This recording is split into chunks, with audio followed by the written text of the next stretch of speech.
Hey, everybody. Well, I wasn't coughing, but sometimes the more you talk, the more the cough comes back. But hopefully, it won't get too bad, and you guys and gals won't have to sit here and listen to me cough through this whole watch along. But in case you were in doubt, the watch along is for 1985's Mask, starring Cher, Eric Stokes, and Mr. Sam Elliott as well. Um, I am going to be watching the director's cut. I believe this is the same cut that is on the Internet Archive or archive.org link. Um, it is 2 hours and 6 minutes long. Um, if you are watching it with the sound, um, and you've seen this movie before, like I had, when the director's cut came out, I was shocked because there was new music, Bruce Springsteen's music, which once I got used to it's incredible and does really work for the film. The first time I saw Mask, this was a movie my mom introduced me to. Um, my mom did introduce me to a few movies here and there, and she always talked about how good this film was. And it certainly is a really, really good film. Great film, in fact. Um, but the first time I watched it, I believe it was on television. And for the longest time, it had Bob Seger music in it. For instance, the film starts out with Kathmandu and Bob Seger singing Kathmandu. Um, in this cut, if you are watching the director's cut, I believe it starts out with Badlands, but I could be wrong. Um, and if I am wrong, I do apologize. But the director's cut is chock full of Bruce Springsteen songs as well as some other songs, period songs, pretty much. So, hey, Super Batman nerd. So, if you have not seen Mask from 1985, and you are going to be watching along tonight, either you've obtained a copy somewhere, or you're going to watch the archive.org link. I think you're in for a real treat because I don't do watch-alongs for movies like this very often. But this is a movie I've always loved since I was introduced to it all those years ago. And it really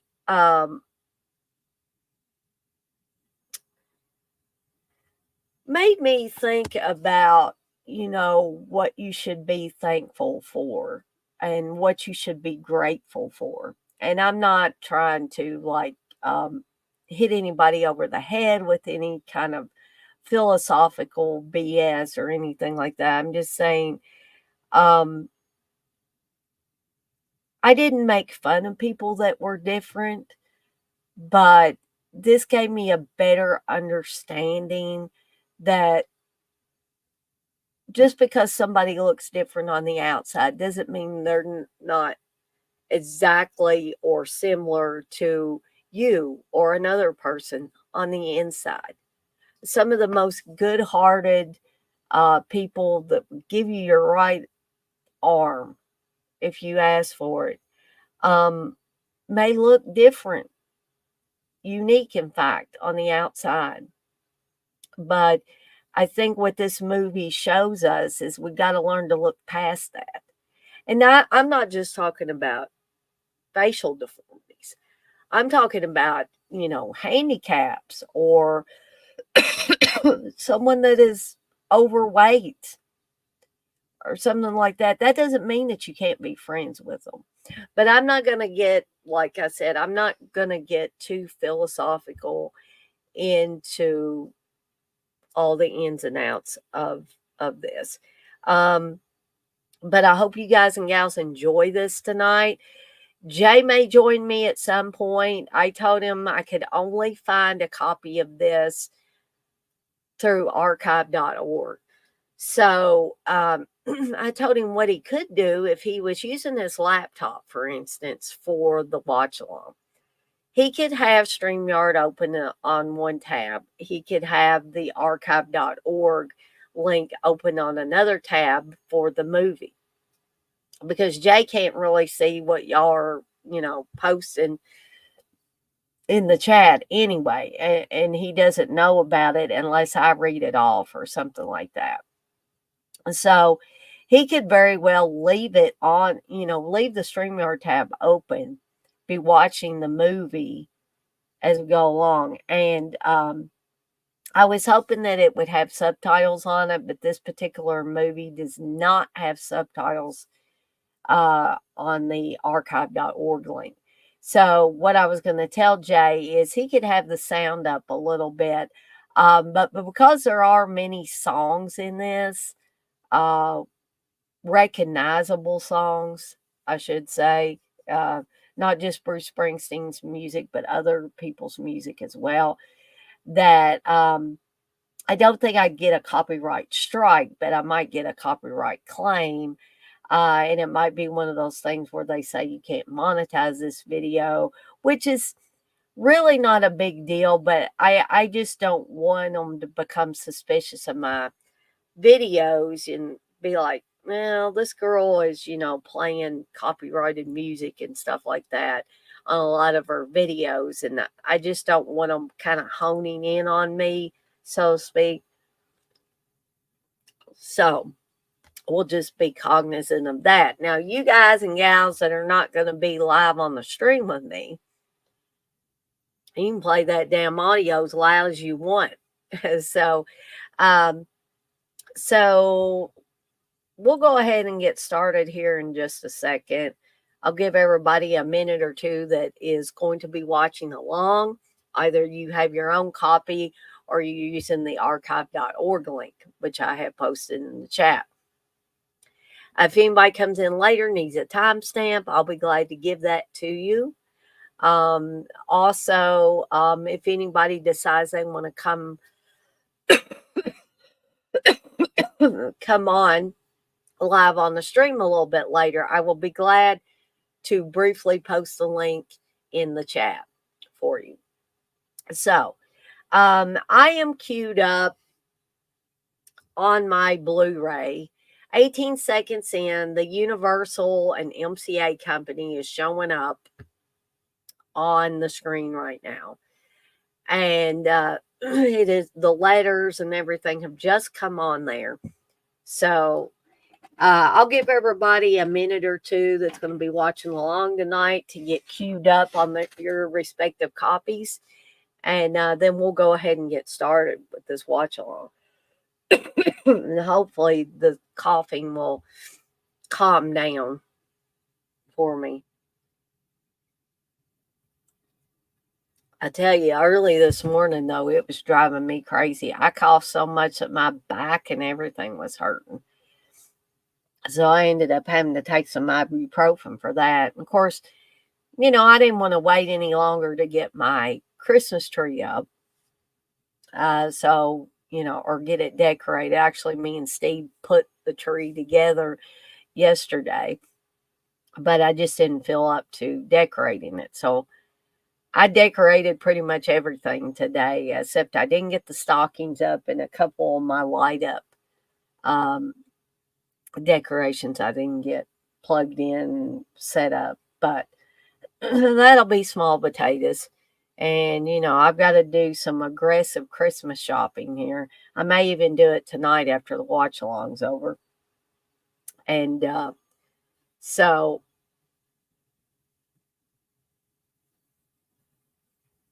I think we'll go ahead and do the 3, 2, 1 and go ahead and get started here. So here we go.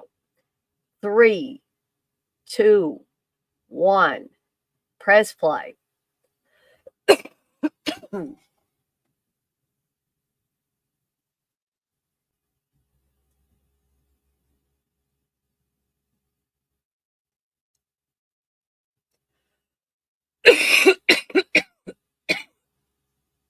Goodness gracious.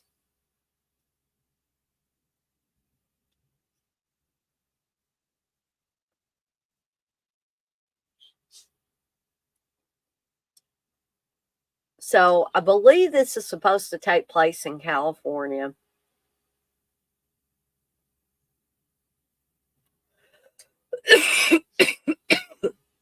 Gosh dang it.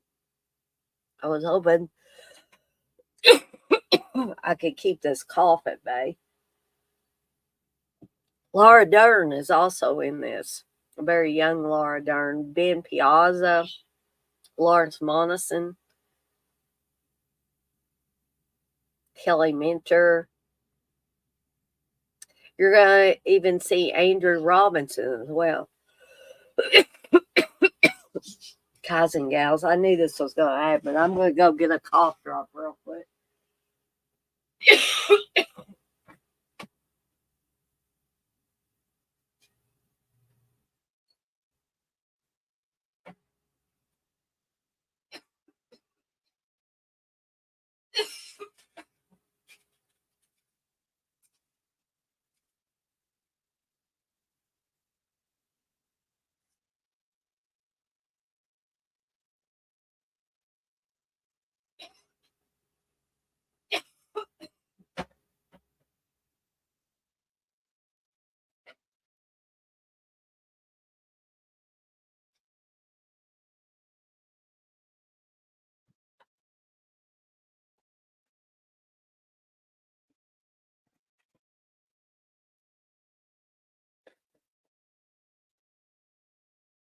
So, yeah, it does open with Badlands if you were watching the director's cut.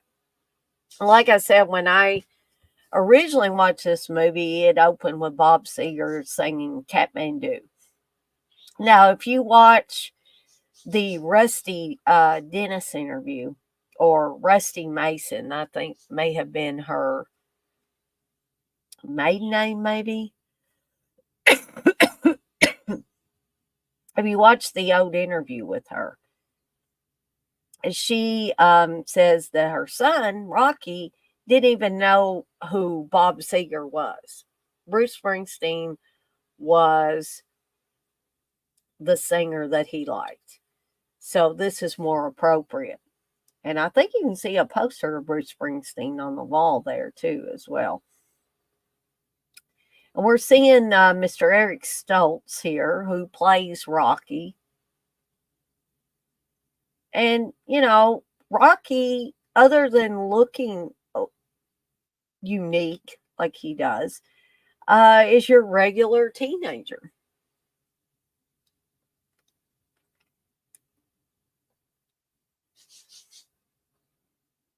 But to go back to the Rusty Dennis interview, she said on that interview that the reason why originally Bruce Springsteen's music was not used was because it cost too much money. It was more economical to get Bob Seger.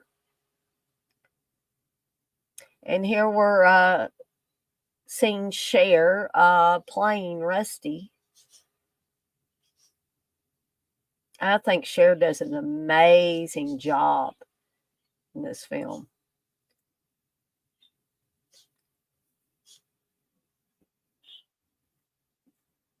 Hey, Stephanie.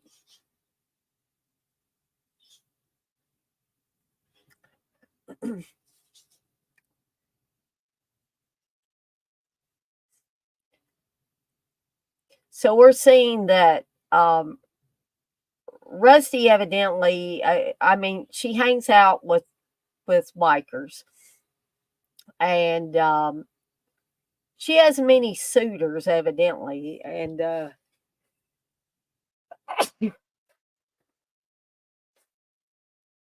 sorry guys and gals. First the coughing starts, then the sneezing, but The good thing is it means the junk is getting out of me, the crud. Um, but if you're watching along, you'll see that the biker gang uh, basically took care of the guy who was demanding that Rusty spend more time with him when she's got things to do with her kid.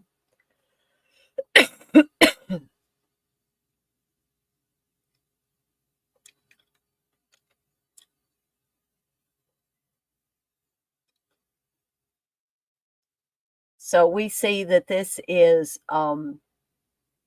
supposed to be 1979. This film came out in 85, I believe.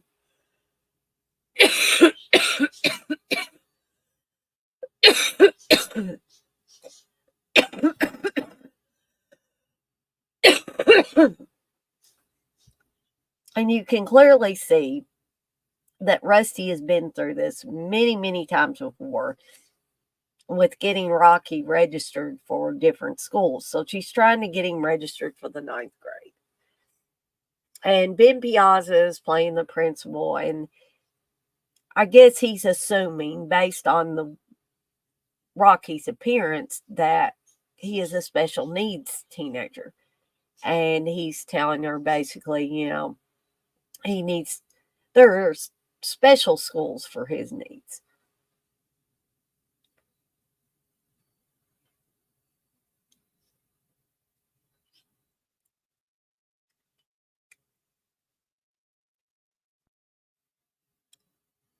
And Cher basically plays this to the hilt. And like I said, if you see the interview with the real Rusty Dennis, um, she's pretty much like this. She's very straightforward, doesn't pull any punches, it doesn't, bullshit you. For instance, I was like, yeah, when the two people interviewing her on this talk show called People Are Talking, I'd never heard of it before until I saw this interview with her. Some of you out there might be familiar with it. Um, they basically they ask her, how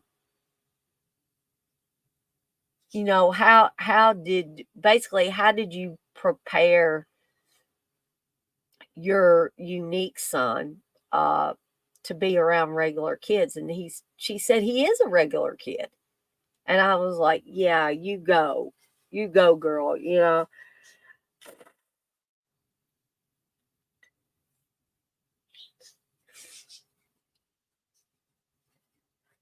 So now we're seeing Rocky getting his regular checkup.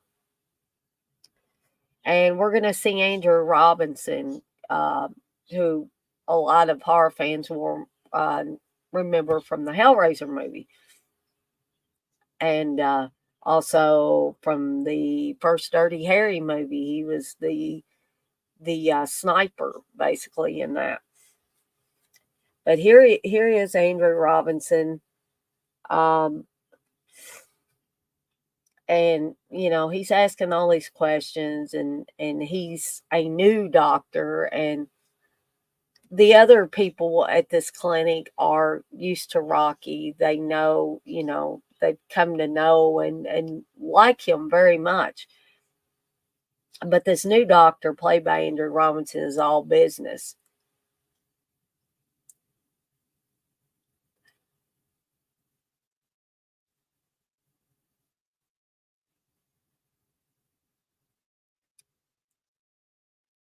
And you have pretty much Rusty's main doctor, Dr. Rudinsky, come in and talk to Rocky, and he asks him how he's feeling, and we find out that Rocky has these headaches and that his mother talks to them and they go away. And we're going to see a scene a little bit later, for those of you that are watching along, where Rusty does just that. She comes in, he's got this terrible headache, and she tells him to pick something, you know. And at the end of that scene, you hear Rocky say, "Make myself well."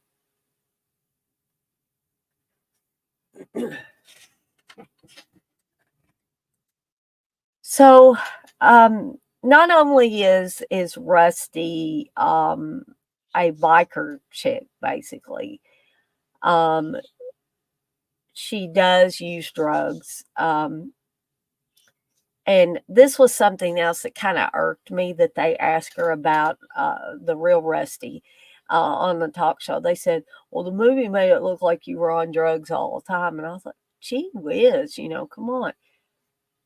And Rusty explained that this movie basically took place over a certain time period. She said basically sometimes she was clean, sometimes she wasn't clean. So we have the doctor, the new doctor coming in there, basically, saying the prognosis is not good for Rocky. And Rusty's like, I've been listening to you guys bullshit. Um, you told me he was going to be blind and deaf, never be able to do anything regular kids could do. And she said, if I dug his grave every time one of you geniuses said something, I'd be eating chop suey in China by now, with a few expletives in there as well.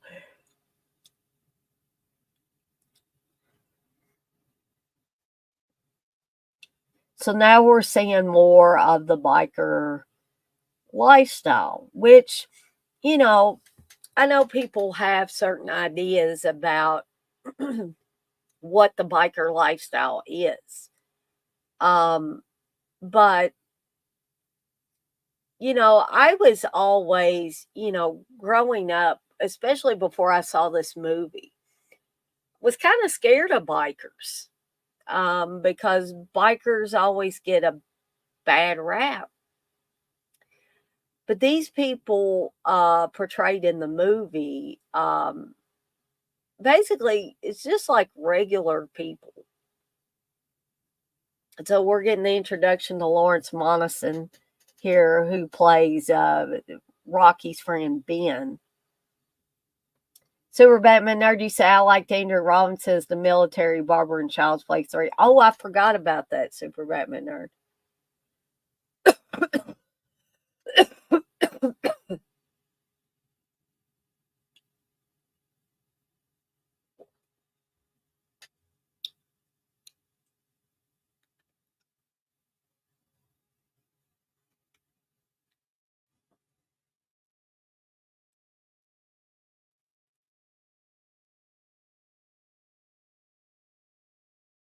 Hey, Uncle Bill, you say you always loved this movie when you were a kid. I did too, actually. I was talking about that a little earlier, that my mom introduced me to this movie. And I was so, inspired by this movie as well. X-Ray, you said my favorite Jim Carrey movie. Well, we're not watching that, Mask. Watching a totally different one. But Uncle Bill, you say it's not one you ever go back and watch, though. You really should, Uncle Bill. Hell, you should get on here and do this watch along with me and watch the Internet Archive version. Monkeypox? What? Is what monkeypox? What I got? Lord, I hope not.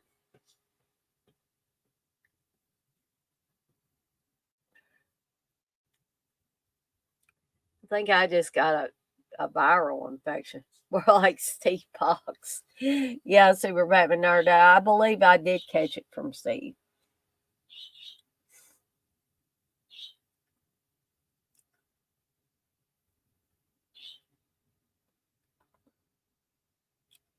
And we're seeing some puppies here that Rocky is just enamored of the puppy. He wants a puppy, and he will eventually tell Rusty about it. And she says, "No, no dogs, no puppies." And we're seeing another scene here where Rusty is talking to a drug dealer. Because, she does have a habit, and Rocky's asking her about the dog, and she said no. Like a lot of other parents have said no to dogs. No, I don't think I got monkeypox X-ray. I got some kind of viral infection from Steve.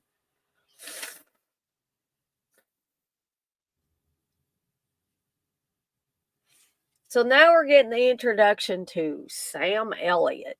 And Sam Elliott is one hell of an actor. And easy on the eyes, too. I'm not going to lie. And he's playing Gar, a man from Rusty's past, basically.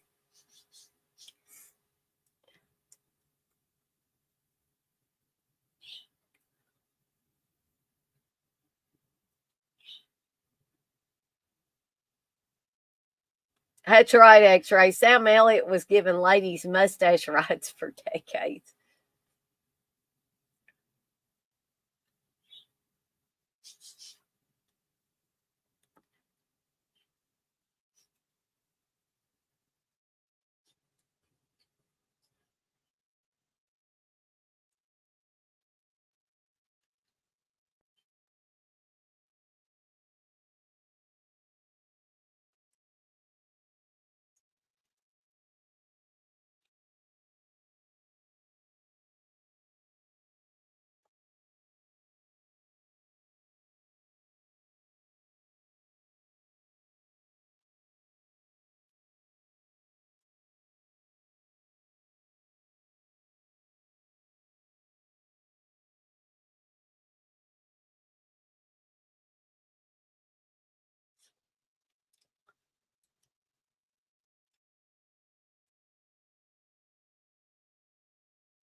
And I believe the blonde in this scene at playing Angel, and you'll see her again later with Gar. I'm not 100% sure, but I think it's the girl on Friday the 13th, Part 5 that shows her, as Joe Bob would say, two enormous talents and says, "It's showtime," and opens up her waitress uniform, and you get to see her boobs.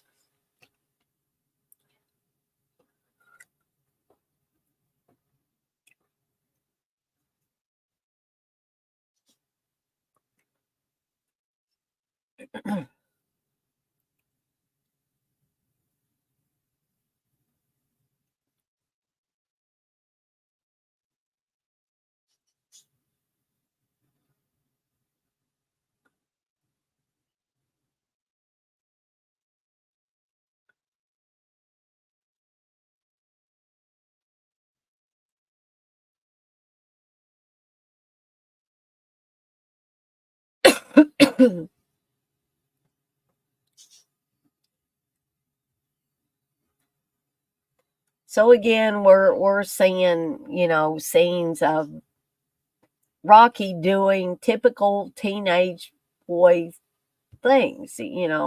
He's collecting baseball cards. He's trying to get all the 1955 Brooklyn Dodgers. He wants to take a trip on a motorcycle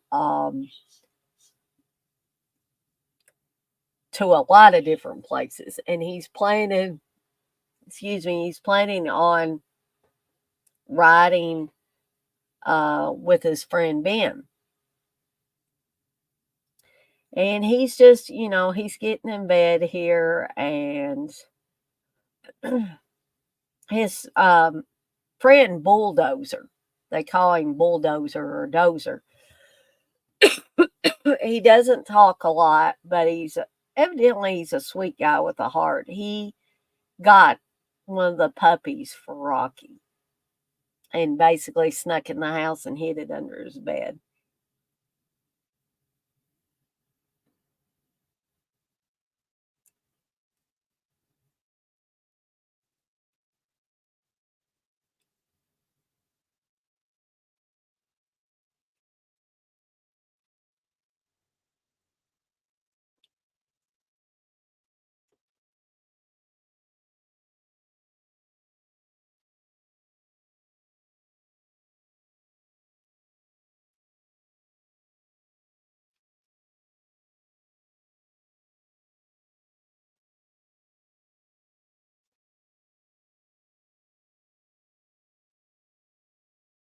So Rusty comes into Rocky's room, and there that puppy is. And what's she gonna say? What's she gonna do?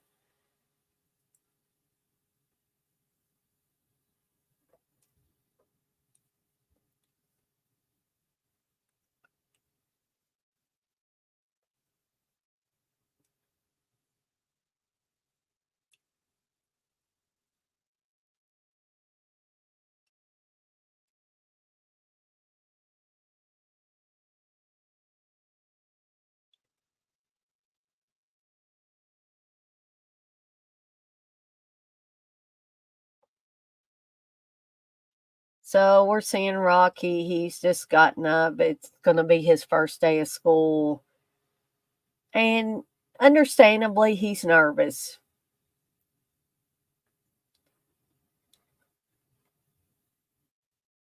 He says, I don't want to go, Mom. And she says, then don't go. He says, but I gotta go. And she says, then go. And he says, that's easy for you to say, Mom. You're not going to go to a school where when people see you, they're going to run in the other direction. And she answers him and she says, well, when they stop running and they get to know you, they'll see that you're a terrific person, just like they did at your other school.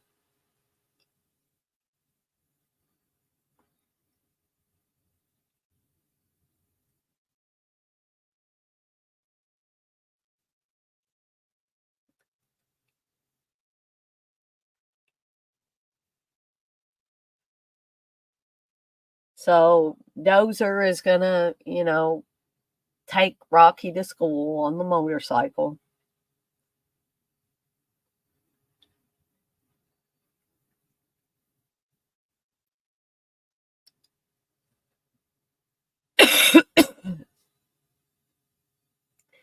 And of course, because Rocky looks different than most people, they're staring and laughing and, making comments. And Dozer tries to, take up for Rocky.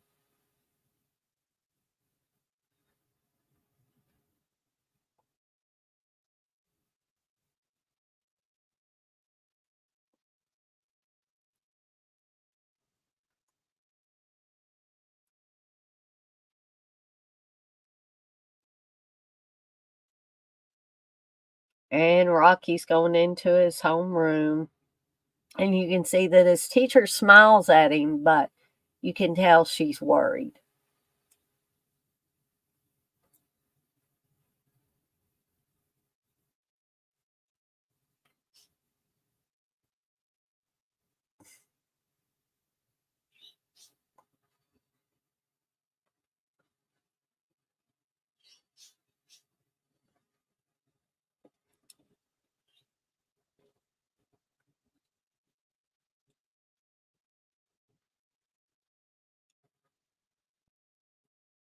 So the teacher is saying, we have two new students. And when she gets to Rocky, nobody really says anything. And Rocky makes a joke about it. And that kind of breaks the ice with the students in his homeroom.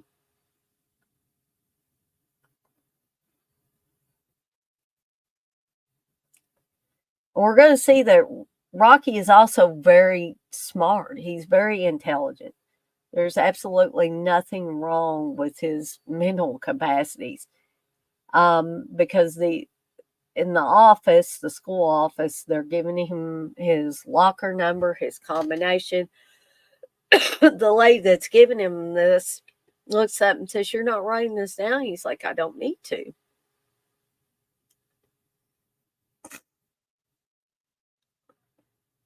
And if you have the sound on when you're watching this, you'll see that some of the kids are saying, he looks like Frankenstein laughing, and he turns around and he says, "Haven't you seen anyone from the planet Volturn before?" And he goes, "Beep, beep, beep, beep."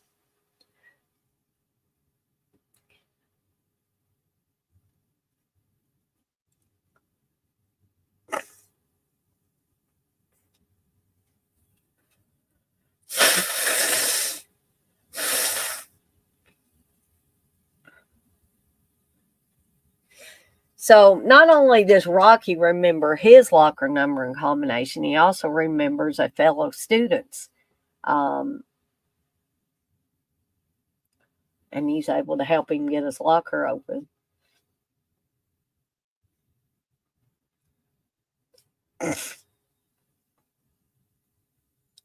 And here we're going to see that Rocky is, obviously he worries about his mother and her drug use.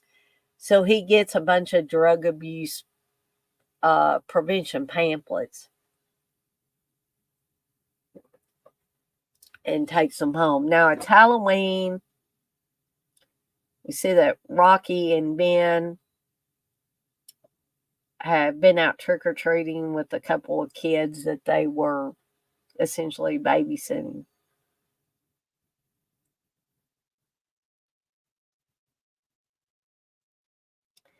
And we can see that Rusty's, you know,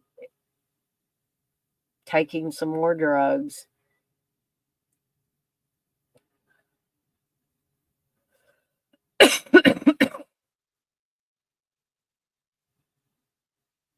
And Gar's back again. There's a big party going on at Rusty and Rocky's house.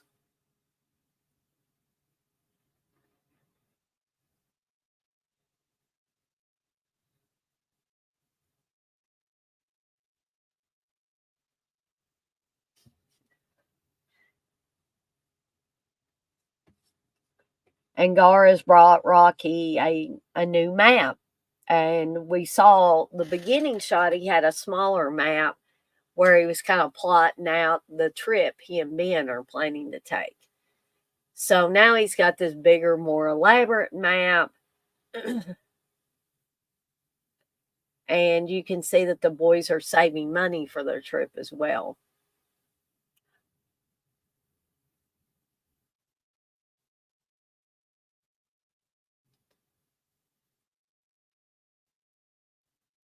So they're going to take down the old map and put up the new one.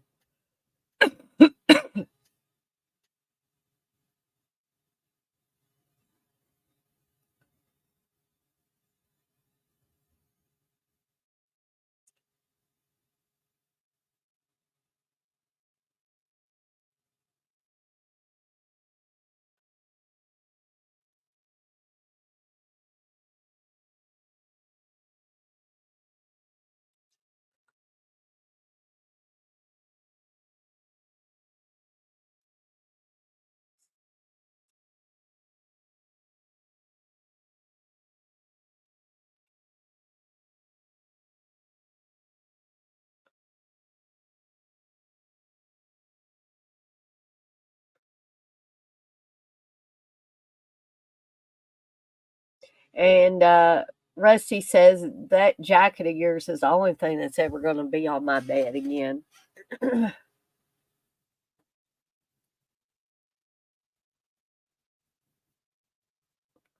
And you can see there's a lot of sexual tension between Rusty and Gar.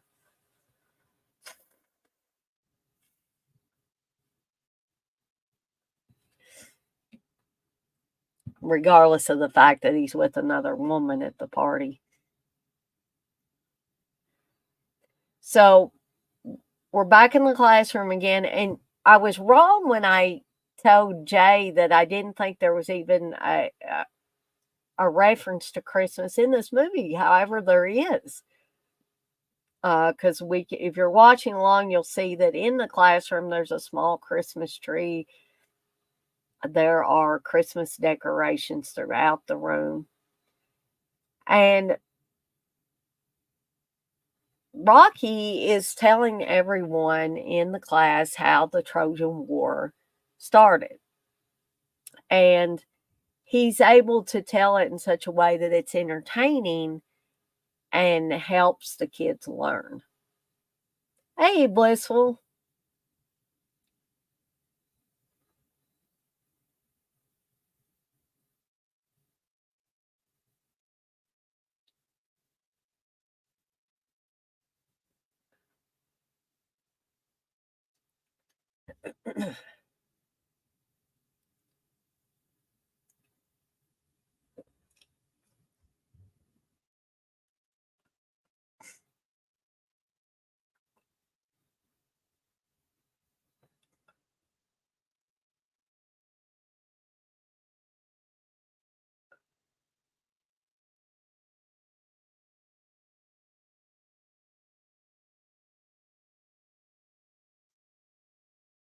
So we're soon we can tell that Rocky, for one, is infatuated with his friend's girl. But he's going to have a discussion with his mom a little bit later in the movie about he's concerned about being able to get a girlfriend. Hey, Coco.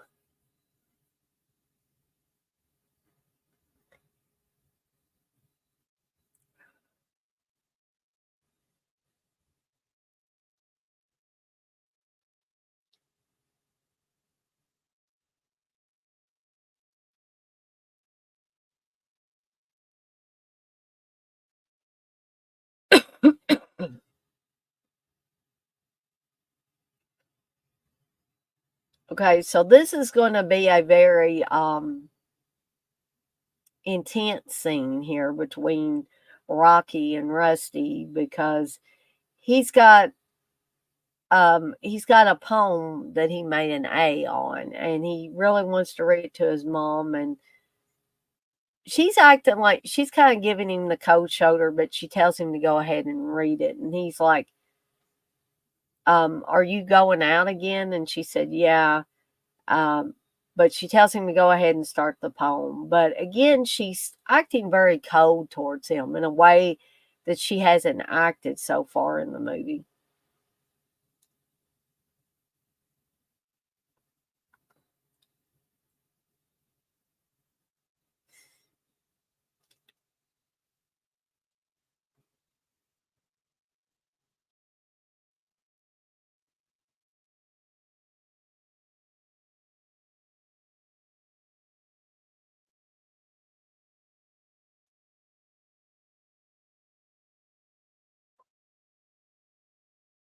And then she looks at him, she said, "Is that it?" And he's like, "Yeah." And she's just getting ready to go. And he said, "Can I talk to you for a minute?" And she's like, I told you that I was going out. He says, "You've been acting like you hate me for the past week." And he said, "What's wrong?" And she's like, "You didn't take down the tree." And then she says something about doing the dishes, and he gets really angry and starts breaking dishes. And she said, "I wouldn't do that again if I were you." Um, and he does. And she's angry because he's trying to tell her how to live her life. And then she pulls out the chemical dependency brochures, and he says, "I don't want you taking drugs." And she tears up one of his baseball cards. He says, "How could you do that? I hate you." And you know he doesn't hate his mother. And she says, "All you care about are these stupid cards." And he says, "All you care about is getting loaded and laid." To which she slaps him. A few scenes before that, she was talking to a friend of hers who mentioned about, you know, slapping her kid upside the head, you know, and she said, I never hit Rocky. Thank you, Blissful. Blissful says, please hit the thumbs up. Thank you.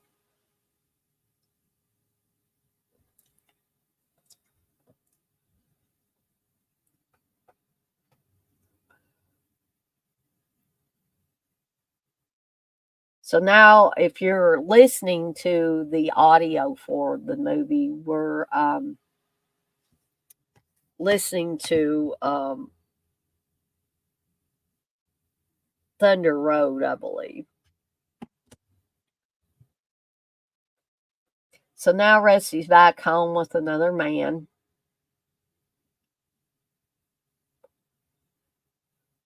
And we see that Rocky's in his bedroom and he's in the middle of a really bad headache. Coco, actually, I did get my tree up and decorated this weekend.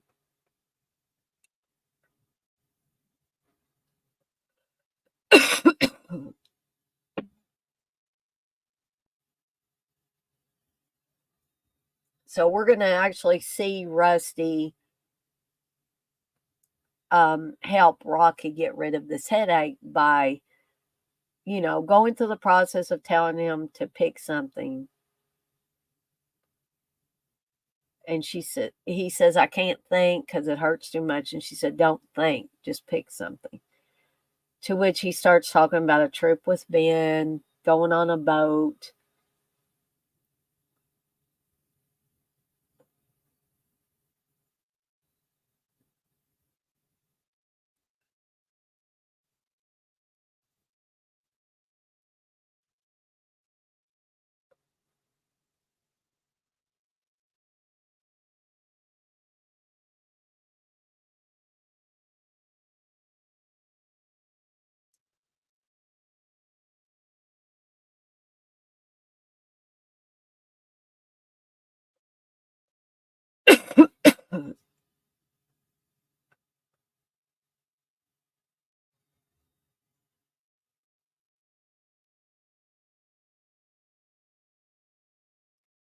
So we can see here that Rocky is now relaxing.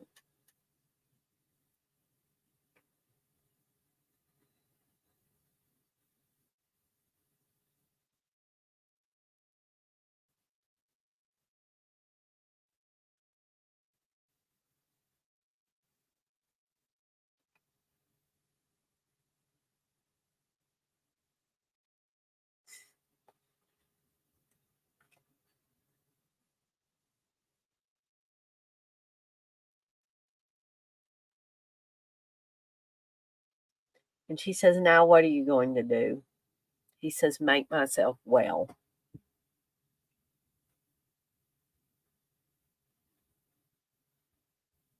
Well, Coco, I was having trouble getting with the program mainly because I've been sick, but I just pushed myself to do this today because I thought if I don't get this tree all decorated and most of the house decorated, I'm afraid Christmas is going to be upon us and I'm not going to have it done. But I totally, you know, there have been some years where I literally couldn't get with the program. And it took me quite a while to get with the program. So I totally, totally understand that.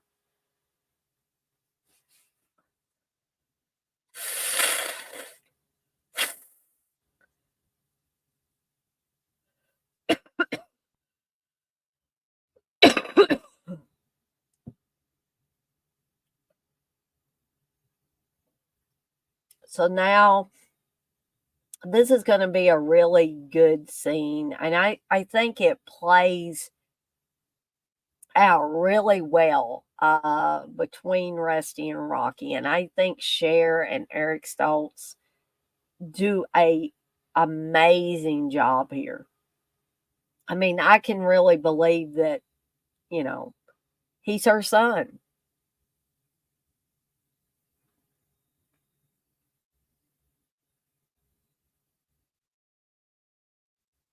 I need some elderberry syrup, Coco. And thank you for saying sorry you feel bad. I appreciate everybody's well wishes. I was really bad Friday. I ended up having to go to the little clinic in Kroger just to get some medicine. Basically, for this stuff, they give you something called Stayhist, which is a decongestant, which does help somewhat, but unfortunately, it doesn't take any pain away. For that, I got to take something else. So again, he's talking to his mother about the drug use, that he's scared that something's going to happen to her. And she says, well, just lay off. And then she looks and sees how, this is affecting him. And so then she says, okay. He says, okay, what? And she said, okay, I will cut it down. And he says, promise. And she said, I said so, didn't I? Don't push it. And he takes his mom's hand and she, tassels his hair and they're on the swing set. And she did mention that Gar wanted to take Rocky to the carnival. So everybody's pretty much going to the carnival.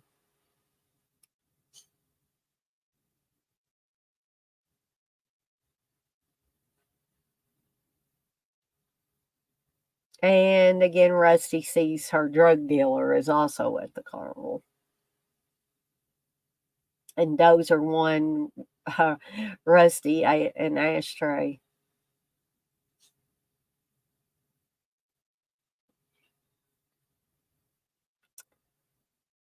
So they're off to ride the bumper cars. And I'm not going to mention the word here, but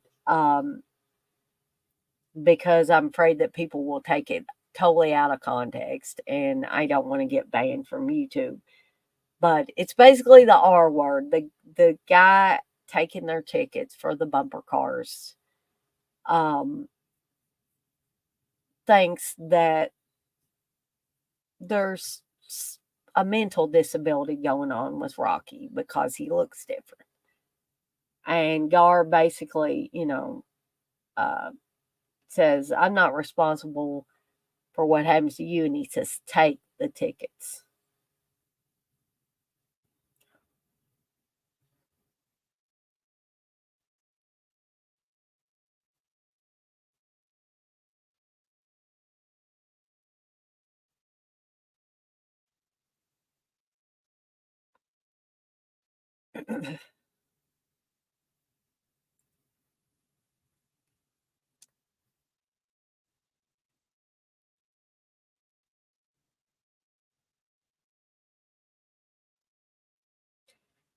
And of course, Rocky sees Rusty going to get a lemonade, but he also sees the drug dealer and he, probably assumes that she's going to get some drugs.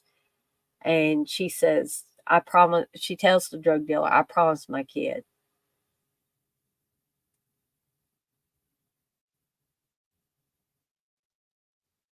And then Rusty heads off to the fun house or whatever you want to call it with everybody else.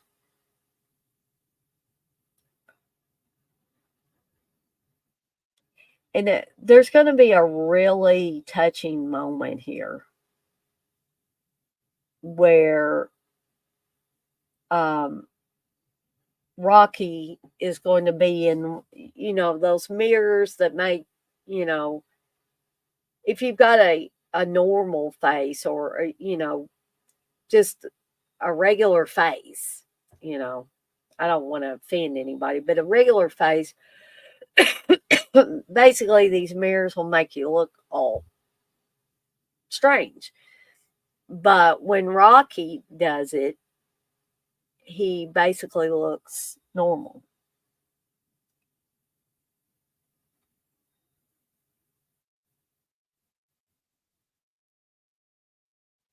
So Gar's hiding. He grabs Rusty.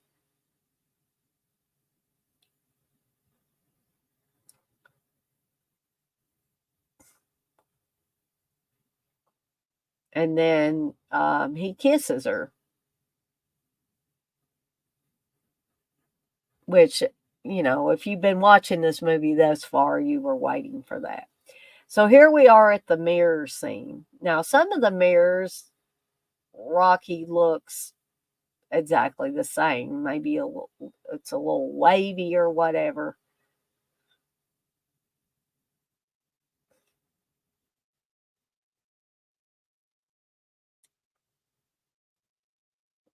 And he's shocked. He tells Ben to come over. He says, "Look at me." He says, "Get behind me and look at me." And he tells Ben to get his mom.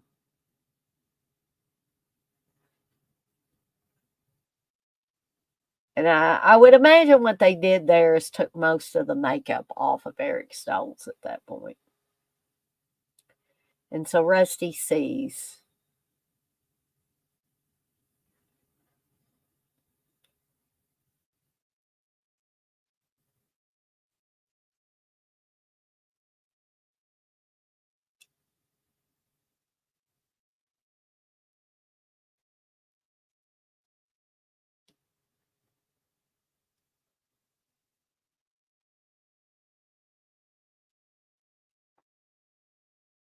So anybody that knows Cher knows that she sings. So in the director's cut, um, we get the scene where I believe she's singing Little Egypt, if I'm remembering correctly. Ah, Jay's here. I'm gonna wait till Jay gets set back down, then I'm gonna add him. I'll give him a minute here.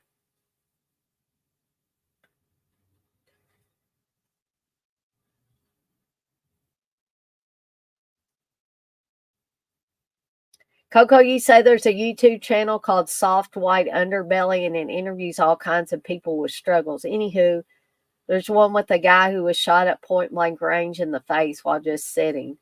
Yeah, I mean, I think it's important for everybody to see, like you said, people with all kinds of struggles. Because again, I'm not trying to beat anybody over the head with this thing, but people everywhere need an understanding that just because somebody looks a little different does not mean that you can't be friends with them, you know. So I'm going to go ahead and add Jay here. Hey, Jay. Hey, Dana. Well, I don't have the movie, so I don't want to interrupt anything, but I just. Well, you can, you're welcome to hang out. I tried to get Uncle Bill on here because he's seen this movie before. I've seen it. And I've seen it several times. In fact, I saw it in the theater when it come out. wow, that is really cool, Yeah, I Jay. saw it with I think it was my friend Barry that we went and saw it. And Mm, but it's back when we would go to the movies just about every weekend, like usually Saturdays. There uh-huh. was a period, a long period, a good 5 or 6 years that we did that almost every weekend. Went to the movies, and I remember I saw Mass there, and I've seen it on video several times since then. But So this is the director's cut that I'm watching tonight, Jay, and so it has some of the scenes that were originally deleted. And I believe this is one of them where Cher's singing Little Egypt. hmm. I don't know if I've seen the cut, like you say, with Bruce Springsteen's music. I don't know if I've Yeah, seen. yeah, when I first saw this, the first time I watched it was on television, and my mom had told me about this movie and told me how good of a movie it was. So when I saw it on TV, I was like, well, I got to watch this. And for the longest time, every time I watched it, there was Bob Seger's music. The movie opened with Kathmandu, with Bob Seger singing it. And so I was a little bit shocked when I finally did watch the director's cut and it had all the Bruce Springsteen music, which they really wanted to use in the movie because, like Rocky's mother, Rusty, said in an interview, Rocky didn't even know who Bob Seger was. He loved Bruce Springsteen. So the Bruce Springsteen music is more appropriate, but at the time that the movie was being filmed, they could not afford the Bruce Springsteen music. Evidently, Bob Seger was more economical at that point in time. Well, uh, oh, and apologies. I'm naked. I'm in my underwear because Oh, I'm. you're fine, Jay. We're having crazy weather here in Texas. It was in the 70s today, like 75 today, and it's warm, and so yeah, I'm stripped down again as usual. But y'all have seen me in my underwear several times. So. But I remember, and I forget what the first movie I saw Cher as an actress in. I remember because I'm old. I'm 58, so I remember the Sonny and Cher show. That was a weekend. That was a weekday watch. You know, for me and my parents, we watched the Sonny and my sister. We watched the Sonny and Cher show. The Sonny and Cher comedy hour or whatever. Yeah. And little Chastity, would appear sometimes, before she became Chaz. Right. Transition. Which, by the way, if you're going to transition, no one has done it better than Chastity Bono, because you would have no idea. You would think that is a dude now. Right. Yeah. You're exactly If right. you met Chaz Bono, you would have no idea. But she used to be this cute little girl, and but I remember her being on the Sonny and Cher show, and I believe I could be wrong, but I believe Brian De Palma, one of his early directorial efforts, was a Sonny and Cher movie. Uh, Now you do some investigating, but I believe he made a I'll have Sonny to and look Cher. into that. I think he made a Sonny and Cher movie because I remember there being a Sonny and Cher movie, and I want to say Brian De Palma directed it. But this seeing that show, growing up watching that show, and then when she sort of transitioned into an actress, being really surprised of how good she was. And of course, she won an Oscar for Moonstruck. Um, Hmm. in so many movies that she's so good in, as an actress. Um, but this is another really good example of her. Is just this is a really good Yeah. actress. I think this is probably one of my favorite performances by Cher. Mm.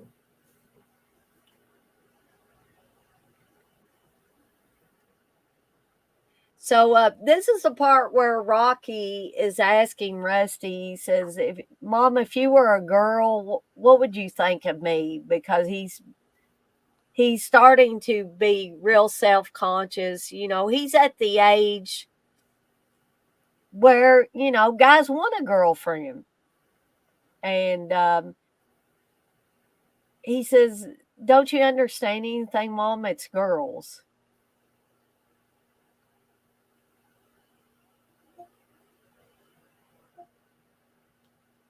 So what does Rusty do? Rusty goes out and basically gets him a pro, uh, a hooker, played by Kelly Minter,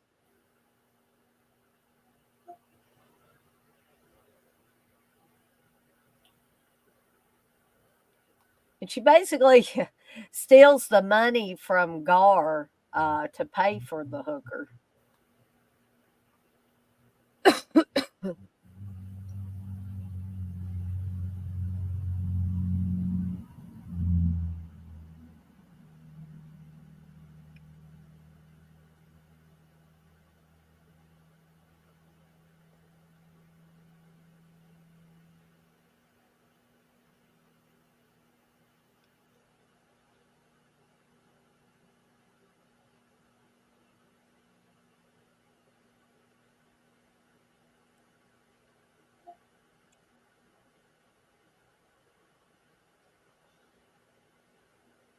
And speaking of Kelly Minter, or Kelly Jo Minter, as she was billed on some movies, I really like her. I think she's a really good actress as well.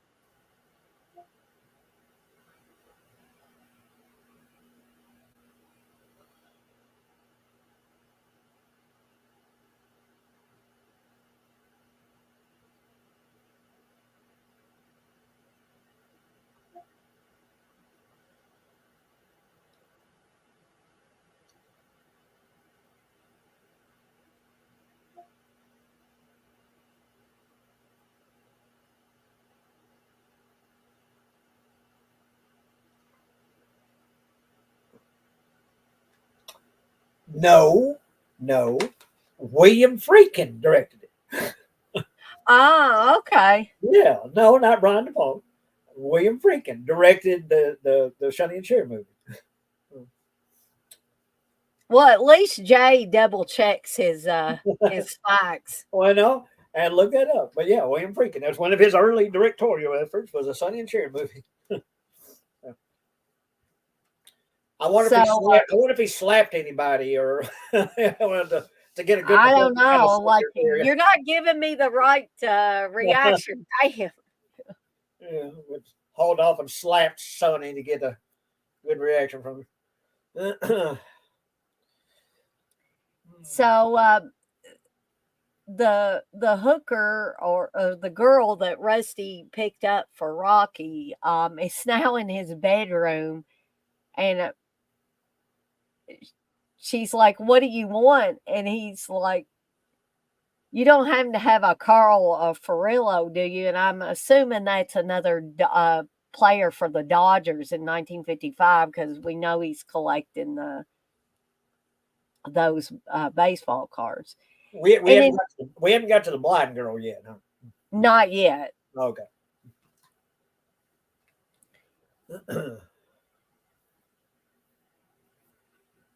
So instead of, trying to take advantage of this young woman, Rocky's a gentleman, of course.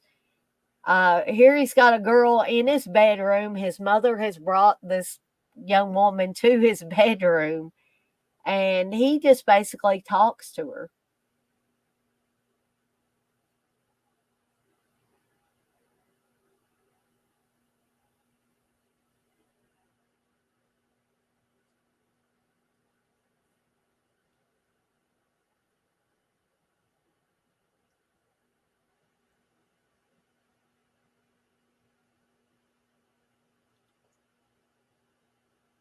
And then she asked him again what happened to his face. And he said, "I used to do a lot of drugs." And she said, "No shit." And he said, "No, I'm just kidding."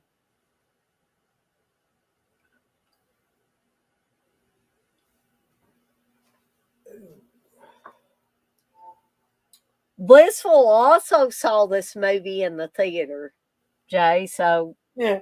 y'all both have seen it in the theater. I hate that I didn't get a chance to see it in the theater.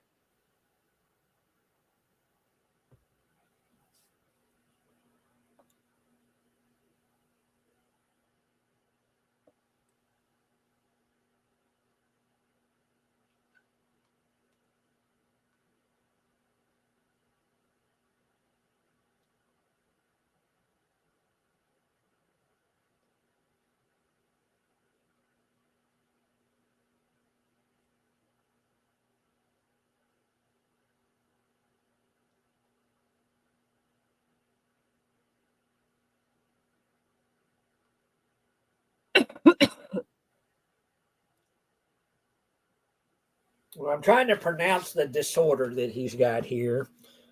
Craniodiaphyseal dysplasia. That, I think that's pretty dang close, Jay, because I've heard it pronounced. And actually, the interview with Rocky's real mother, Rusty, um, the talk show host or whatever, one of the people that was interviewing her, tried to pronounce it, and she corrected them. So, It's also known as CDD or Leonidas. Mm-hmm. An extremely rare disease occurring in approximately 1 in every 220 million births. With fewer than 20 recorded cases, CDD is a bone disorder that causes bone tissue to build up excessively, including in the skull, causing gradual compression of the brain and thus intracranial hypertension. In other words, it eventually do you in, you know, kill you. Unfortunately. Spoiler alert, but um, Well, I kind of gave that away when I kept telling people to bring your tissues yeah. for this watch along. And I wondered if it was the same thing as the Elephant Man had, but I guess that was a different thing. Mm-hmm.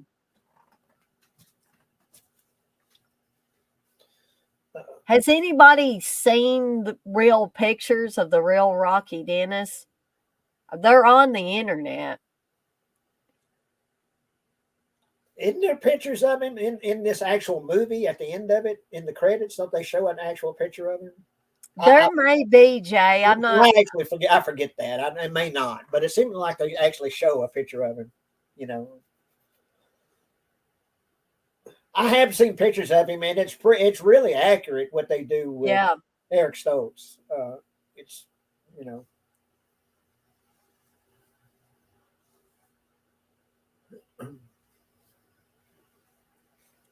So now Lori, the hooker, she spent the night with Rocky, but they weren't, intimate. Like I said, they just talked. And now Gar's gonna drop her off somewhere.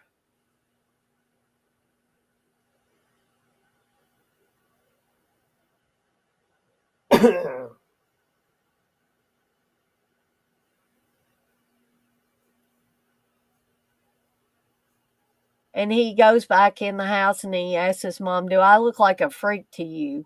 Um, he said, "You always tell me my face doesn't matter, but it does."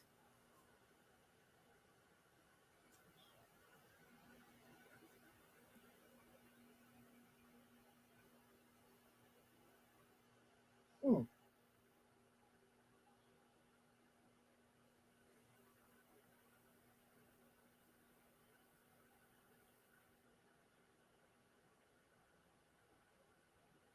So Rocky's really angry now, and he's going to eventually end up going to the camp for the blind.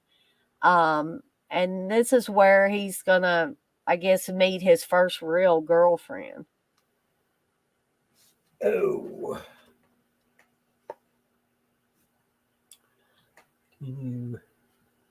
You see that? I see a little bit of it, Jay. I don't know if you see it's an actual picture of him, but I don't know if Uh-huh. you see it or not. But like I say, it's really what they do with Eric Stokes is really accurate.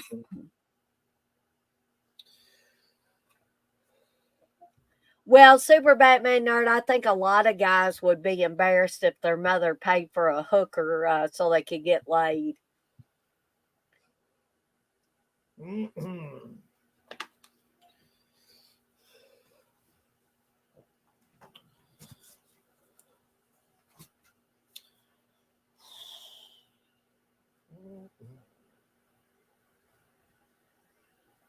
So Rocky's talking to Gar, and he's talking about the when he first met Rusty, and Rusty told him she wanted to take her kid to get his picture taken, and he's talking about the first time he saw Rocky.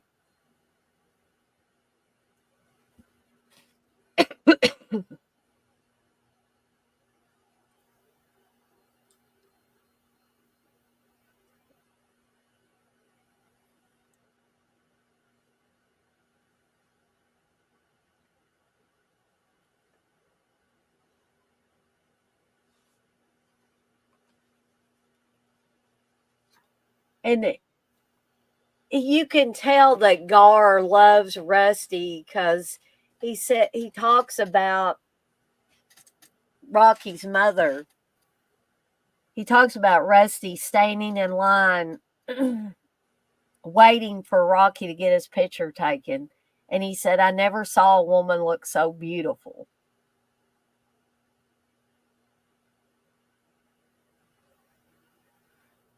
So now Rocky's going to be graduating. And they're all kind of acting like it's not a big deal that he's graduating and all that. And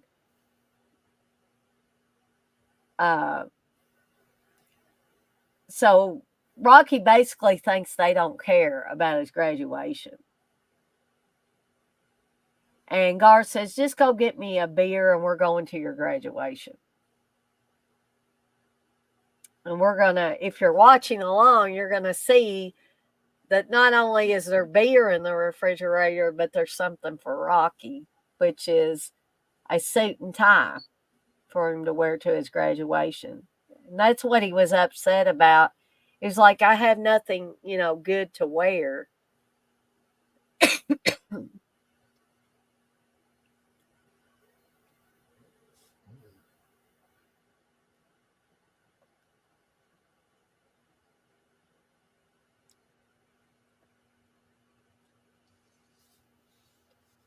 Actually, we got a pretty good crowd in here watching this movie tonight. Got 11 people in here now.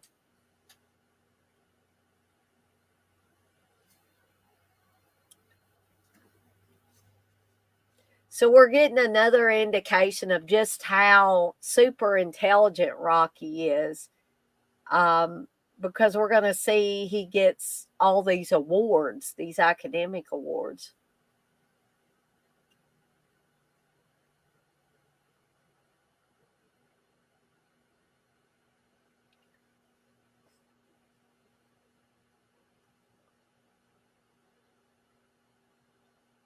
Somebody's got to be smart if they're getting academic certificates in mathematics. I suck at math. I even suck at basic math. I'll be honest.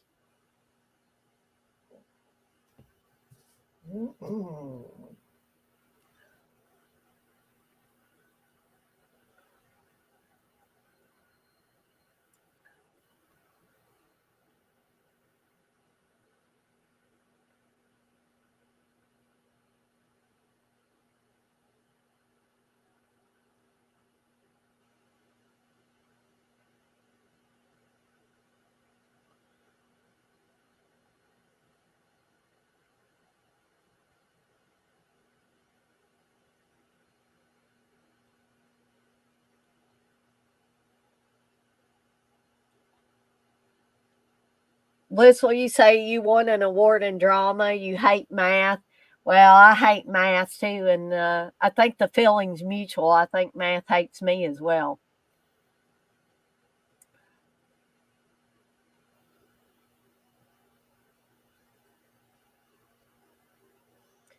And this is a very sweet scene. We already know that Dozer, one of the members of the biker gang, doesn't talk a lot, but he makes a really valiant effort here to tell Rocky how proud he is of him.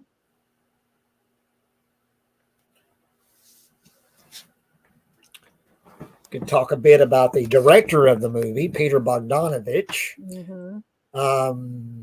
He directed two of my favorite movies, Last Picture Show and Paper Moon, which really is one of the films that sort of influenced Dawn in the way that I told the story. Oh, that's interesting. If you look at the story about a father and daughter sort of on the road, or a daughter figure, you don't find out until, but, and of course it's Tatum O'Neal and Ryan O'Neal, Yep. I think Tatum O'Neal won an Oscar for that, I believe, didn't she? But anyway, yeah, Peter Bogdanovich directed this, and like I said, that's two of my favorite movies that he directed was Last Picture Show and Paper Moon. I did not know though that the director and Cher didn't get along during the making of this movie. That there was a lot of tension between them. Hmm. I didn't know that. Yeah, I saw some interviews with Cher around the time that the movie came out, and she basically said they didn't, they were at odds through most of the film. Hmm. But Bogdanovich was also big friends with Orson Welles, and late in his career, when he was kind of, things were going kind of bad financially for him, he let him Mhm. stay at his house. They, Orson Welles lived with him, for a couple of years, and they were close friends. Him and Orson Welles, Peter Bogdanovich. And So we're seeing Estelle Getty, who, how many people remember Estelle Getty? What was the big thing Estelle Getty was in? I bet Jay knows. I do know, and but uh, I'm having to remember Estelle Getty. Um, Uh, Everybody remembers the Golden Girls, right? oh yeah, okay. I mean, I'm sure she was in other big things, but that was my introduction to Estelle Getty was the Golden Girls show. Um, Oh yeah, she played the mama. Uh, yep, yeah, Estelle Getty. but she's playing Rocky's grandmother Yeah, in this movie. yeah. My mama loved the Golden Girl, so I watched it kind of. I started out watching it just kind of like, well, because it was going to be on because my mother loved it so much. But you're going to watch TV, you had to watch the Golden Girl. I had my own TV, but in the living room. But I Oh, got to where I started watching and really liking it. So. yeah, it was one of those shows that really you couldn't help but like. Yeah, yeah. She she turned me on to the Golden Girls. Where I actually just started to actually really like the Golden Girls. So You the know, art that's of like winning.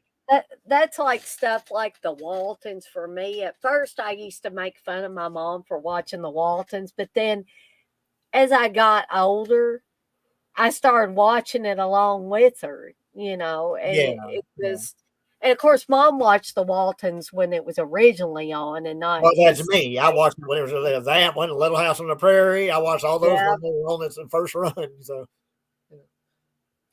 oh yeah, and I've got every single episode of the Waltons on DVD in that room in there. I've got every DVD set. Me and my mama, when it came out on DVD, we bought every time every new set that came out, we bought it. Made We sure you got it. rewatched the Waltons. So I still got the Waltons DVD sets. But Dr. Quinn Medicine Woman was one my mom watched that Yeah. I didn't ever really get. I like Jane Seymour, but I didn't ever really get into that show. I just couldn't get into I that one. tell you about Dr. Quinn. I had in Mahia downtown. I had a little used bookstore that my Hmm. sister opened it, but then she moved to Austin, so I took over. This little used bookstore, and about 3 or 4 years. You know, um, but anyway, I had a color TV. My sort of step uncle had given me. It had rabbit ears, and the only channel it would get was Channel 10, the local station out of Waco. Uh-huh. And that was one of the things they would play is Dr. Quinn Medicine Woman, like at 3 o'clock. So I watched every episode of Dr. Quinn Medicine Woman. That's another show I got hooked into. I got hooked on Dr. Quinn Medicine Woman because you know. But yeah, I think it's 3 o'clock. They show Dr. Quinn Medicine Woman. Uh, Blissful says, and I did not know this. She said, out of all the musicians I've ever met, the actor who played Jason Walton was by far the kindest. So huh. I did not know that, Blissful, that you met him. Mm.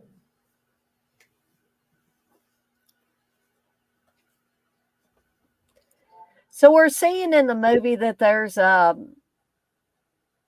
lot of tension between Rusty and her father, mainly.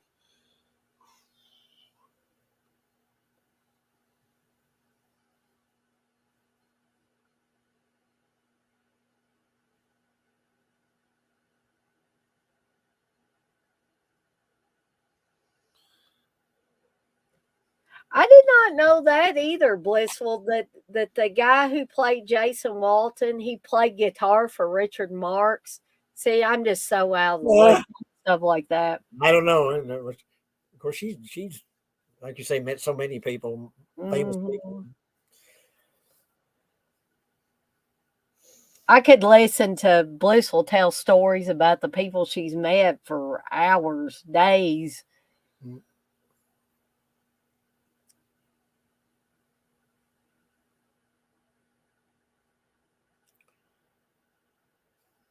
Richard Thomas. Of course, he's in It, that series, a TV series, Yeah. It, and he was in an episode of Night Gallery that I thought was really creepy. Oh, really? He was a I didn't sin know that. eater, a sin Uh-huh. eater, where you were supposed to you eat food over a corpse, and so you're eating the sins of the dead. And, Yeah. and so I thought it might have been the name of the episode, Sin Eater. I forget, but it was a Night Gallery episode with Richard Thomas playing this Sin Eater. But it was a real creepy episode. But he was really good in that. I'll But have to look that one up. I'd yeah, like to see that. I got all the Night Gallery. I got the DVD sets of all the Night Galleries. But yeah, that was one standout episode I thought with Richard Thomas. But he was really good. He was just a good actor. Period. Yeah, but something that I hate to see Richard Thomas do is play a bad guy Yeah, or a crazy bad guy, and I've yeah, seen him yeah. You've do seen that. him do that a few times. Yeah. Yeah, I seen him play a stalker where he was stalking the woman in the. It might have been that movie with Brooke Shields, Hmm. and he was stalking her character in the movie. And I can't remember if it was based on a true story or not, but I think that now, of course, the Night Gallery episode, I think was before the Waltons, but and he's pretty young in that one. But yeah, that was one. If you find that, and I think it might be called the Sin Eater. I remember that's what his character was. You know, and we can see that after the grandparents and Rocky get back from the Dodgers game, we saw a few scenes before that her and Gar had an argument, and then she basically got wasted. So she's not in good shape right now. I was looking in the facts about Rocky Dennis, and eventually in real life, she basically took off, and he was raised by his grandparents, I believe, in later years, or had lived with them. She kind of.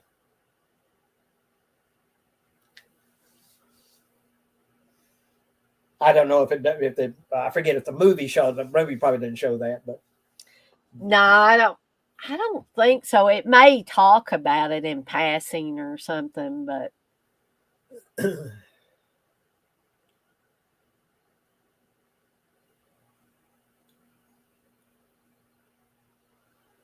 so this is the point where Rocky says, I'm going to a camp where everybody's blind. I'm not going to hang around here and watch you do this to yourself." And she's like, "Who's going to take care of things?" He says, "You. You're going to have to take care of things, Mom."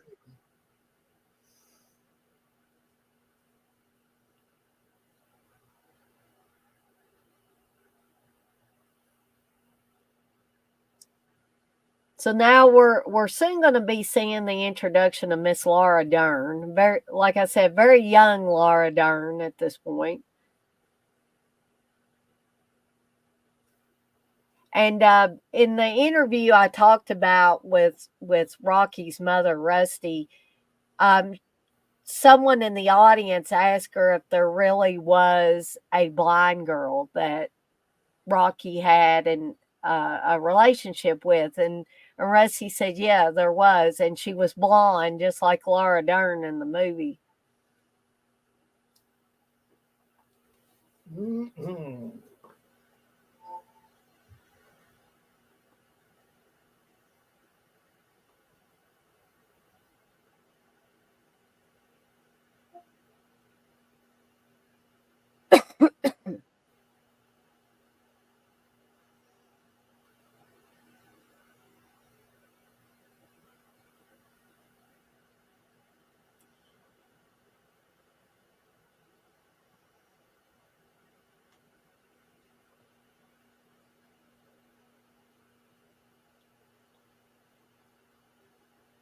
So there we're seeing a first glimpse of Laura Dern there, and you can tell that Rocky is taken with her, very much so.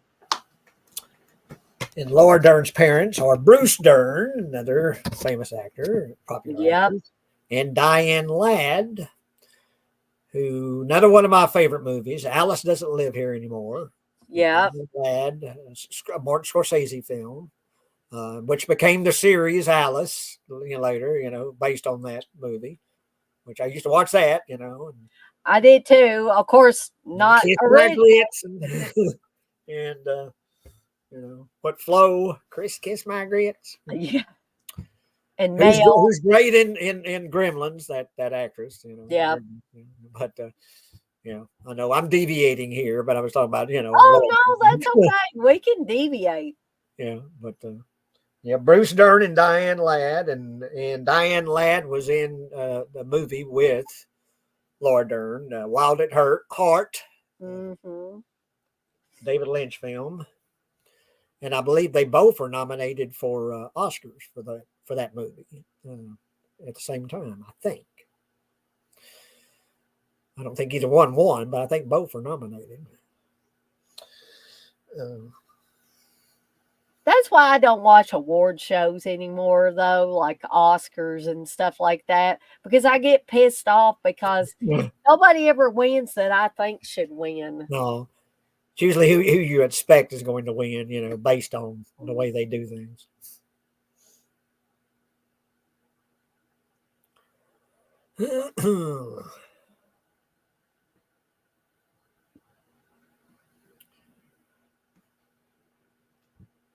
So this is where Rocky's going to officially meet Laura Dern's character of Diana.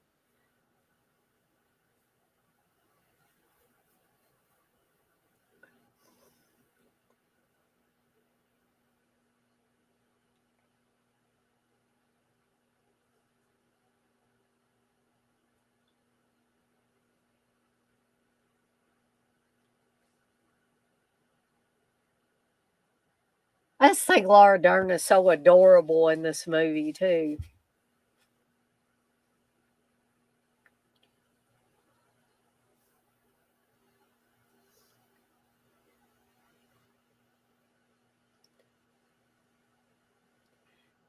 And there's going to be a scene coming up that I especially love where she tells Rocky basically that people have tried to explain colors to her and she just doesn't get it. And Rocky tries initially and she says, "Well, Rocky, I've been blind since birth, so I don't know what this looked like or that looked like." So the way, and we're going to see here in a little bit, the way that he shows her colors, he can't do it visually, but the way he does it, I'm just going to wait till it gets there, especially for people that haven't seen this movie. People that have seen the movie know what I'm talking about.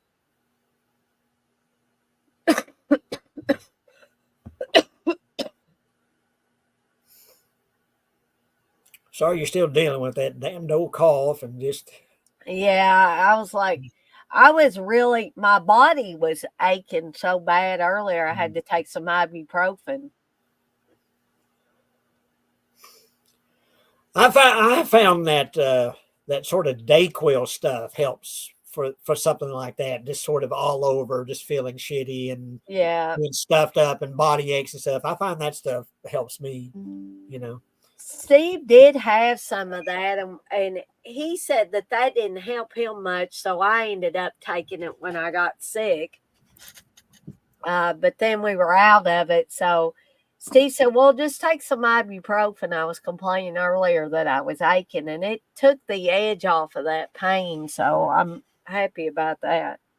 Well, this sort of what you're talking about, where she was talking about not understanding colors, trying to describe colors to her and not understanding because she's been blind since birth. Well, I've been half blind since birth. My left eye, I just see shapes and colors. I can't see any kind of Right. detail. I can tell you're a human being if I'm just looking out of the left eye, but I couldn't tell you who you are unless you spoke to me and heard your voice, you Right. know.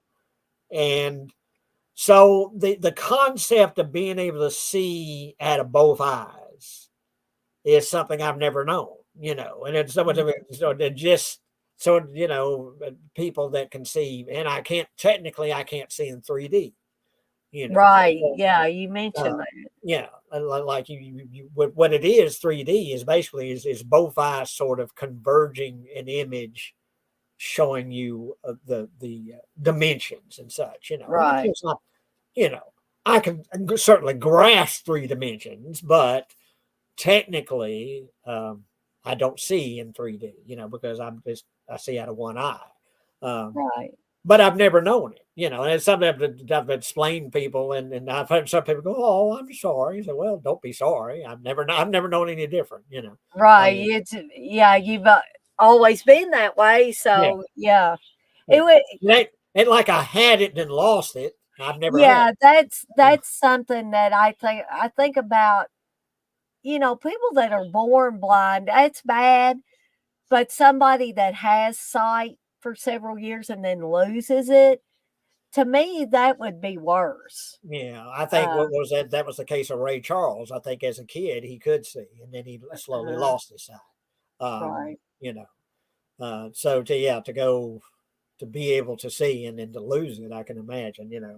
There was a report on a local TV, on a local news station about a girl, and she's going to college, and she knows she's going to go blind.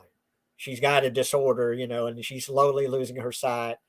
But she knows eventually she's going to totally lose her sight, and she's prepared for it. I mean, just imagine being prepared for that. Just Yeah, I, you know, I I just don't know, I can't even comprehend coming to terms with something like yeah. that. But she was really cool. It was really cool. This her talking. She knows it's happening. But she has this degree. She's getting like a bachelor's degree and all these things that she's planning to do, but she knows she's going to have to do it blind. Uh, And she's prepared for it, or preparing herself for it. So, there's people out there that are a lot stronger than I am. um, Hey Darren. Darren's in here tonight too.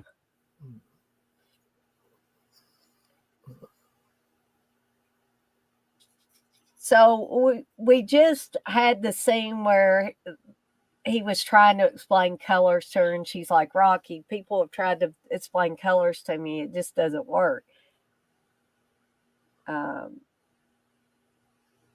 but she does this amazing thing with the apple, though. Even though she's blind, she cuts this apple, and on the inside of the apple, the way she cuts it, it's star shaped in there. So if you could imagine, I couldn't even do it with me, a sighted person. I couldn't even do it. So if you could imagine a blind person being able to do something like that, well, I guess if you're blind, your other senses are heightened. hi, Uh, yes, well, like speaking of Ray Charles, I mean, good Lord, just that piano, just the amazing piano, the piano, and just the singer and everything, just what he could do. Um, that you develop this extra senses in other areas when you lose one. yeah. Coco says, I have migraines and lose half of my sight for a couple of hours. Never get used to it. Always scary. Oh, Coco, you poor thing. I mean, I used to have migraines when I was a teenager, like in high school, but I never lost my vision. I had really bad headaches, and I had to go for a CAT scan and everything else because they just wanted to rule out, a brain tumor. You don't want to think about things like that, but sometimes they have to rule out those things. Of course, I was scared to death because there had been people that had died of brain tumors on my mom's side of the family, and I thought, oh God, what if I have a brain tumor? But it turned out, they checked my eyes, nothing was wrong with my eyes. They took a scan of my brain, no tumors in there. So they told me that what I had was migraines, and I would get what they call auras. And it was like these swirly things that would show up in the corner of my field of vision, sometimes in my peripheral vision and stuff like that. And I read up on those, and those are usually like precursors to a migraine coming on. Is you will have these visual anomalies, I guess, that occur. Okay, so this is the scene that I was talking about where Rocky's going to try to show her colors. And so he's got these rocks at first that it's freezing, and he tells her it's blue. And then I think he has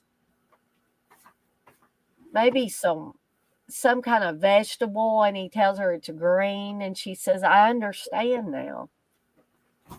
So then he gets, I don't know if this is a hot potato or another stone or something, but he says, this is red. And he says, when it cools down, it's going to be pink.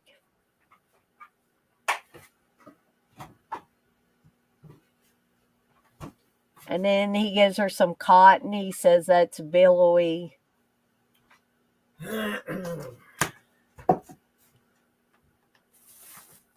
And then this is the sweetest part of the whole thing. He takes her hand and puts it to her face, and he said, and this is beautiful. Now, if you didn't fall in love with a guy that did that, there's something wrong there.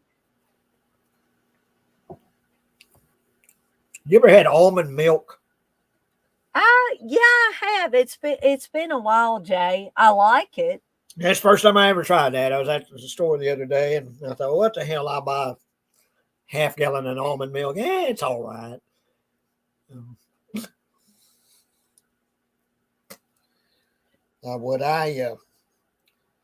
This would be a good 5 or 6 years ago.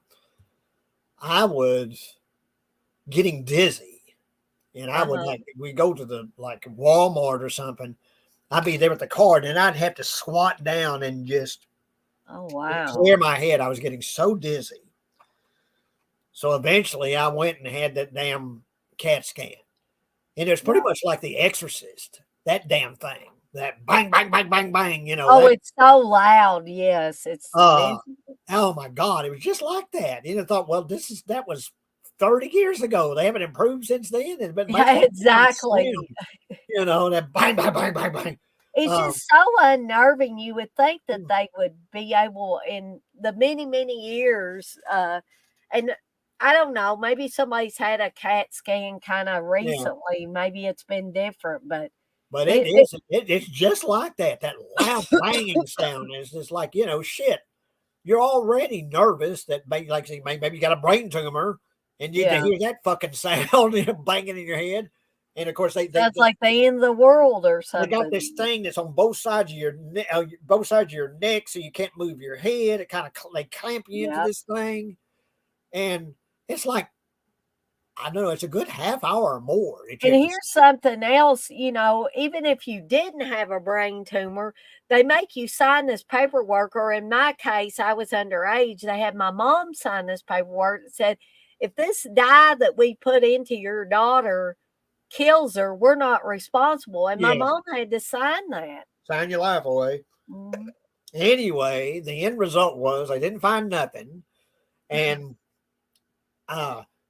they said, well, have you, the doctor finally, looking at the scans, said, well, there's nothing showing, you're not. I said, well, I'm dizzy as hell. I mean, there's times where I just literally have to just squat down, or I'm going to pass out. Right. I'm so dizzy. He says, have you watched anything, images that's like flashed, TV images or something like that?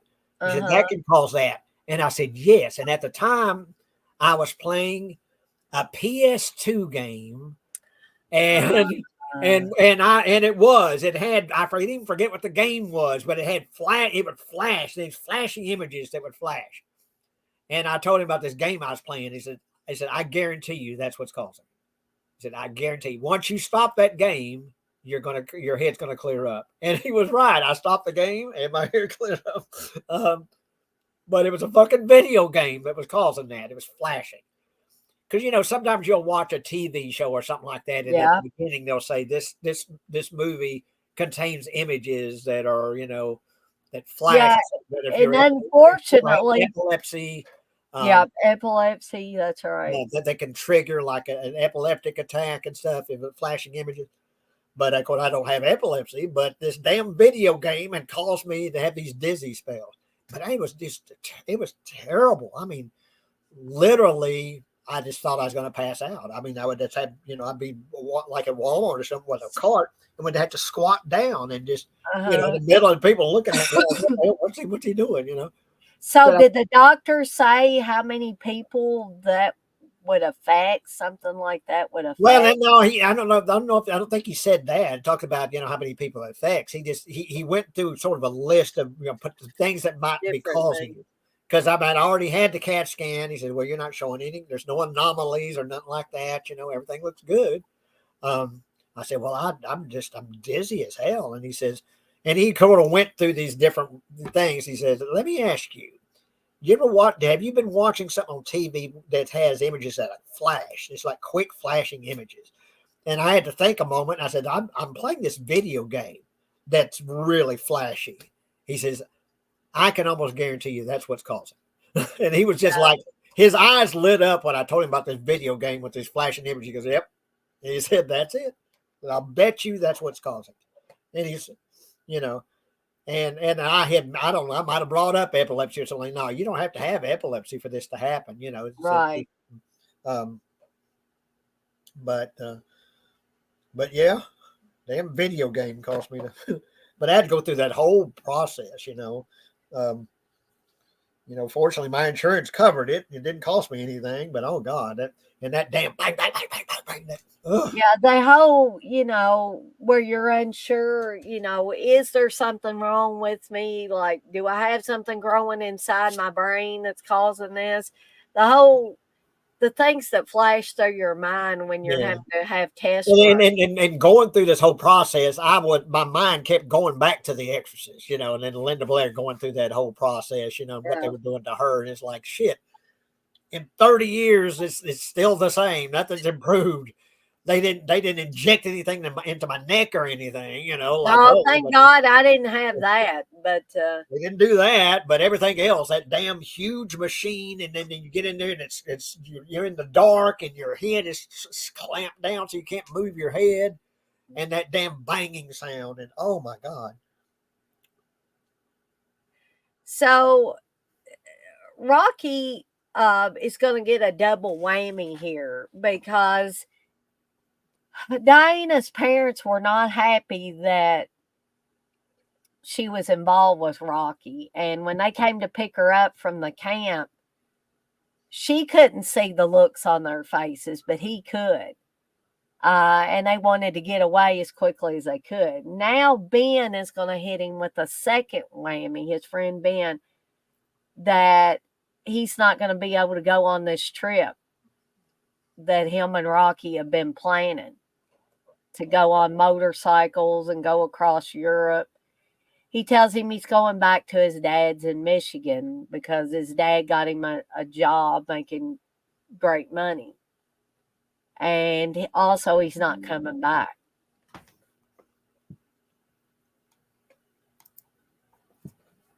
So I don't really want to say Rocky's going to get a bad attitude at this point, but he's just had two really major, pretty devastating things to happen to him.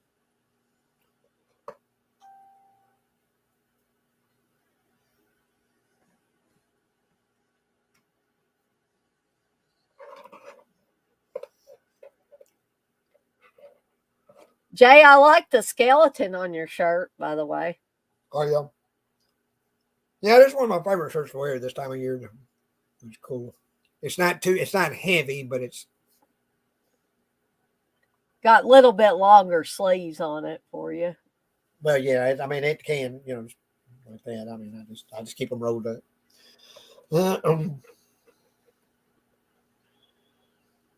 Oh,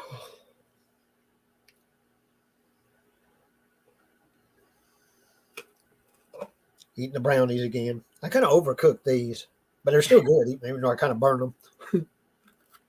Oh, that happens to the best of us, Jay. I've cooked cookies too long and stuff like that before. I think I cooked the last bread I made. I think I cooked it a little bit too long because it was kind of hard on the outside, corners. And my mom was like, "It's okay, Dana." I said, "Well, it's better once you get into the loaf of bread." Well, brownies are something that I kind of like. Burnt brownies that are burnt a little bit. I actually like the taste of burnt brownies. And I think I've mentioned this before. When I cook weenies for like hot dogs, I Yeah. burn the shit out of them. I Oh, mean, my mom likes them burnt. I Yeah. like them black, completely black, the skin black on them. I burn the hell out of them. I We love burnt weenies. we used to have weenie roast back home, and mom would make hers black. And when dad grilled out on the grill hamburgers and hot dogs and stuff, she'd say, "I want mine black." And dad'd be like, "All right." That's me. I want them completely black. I love that burnt skin on weenies. Oh no, Blissful. She said, "Just found out my cousin and her husband has COVID." Oh crap. Like I say, I don't want to go anywhere right now. When I do, I'm putting that damn mask on.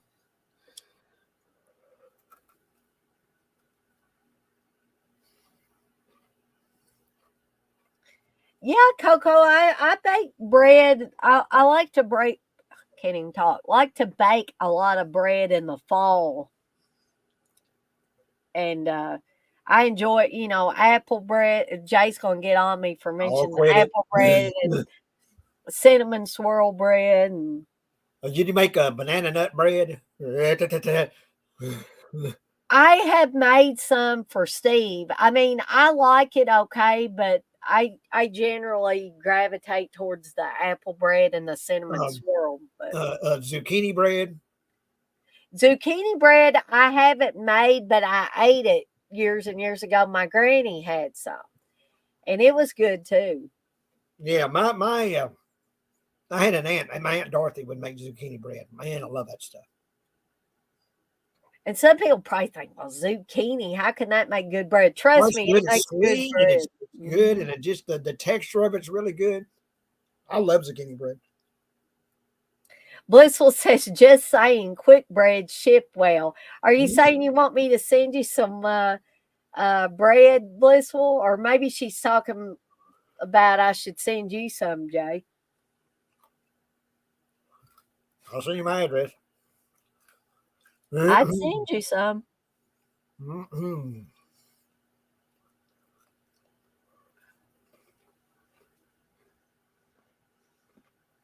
So we're finding out that Red, one of the members, older member of the biker gang, died, and Gar is coming by Rusty and Rocky's house.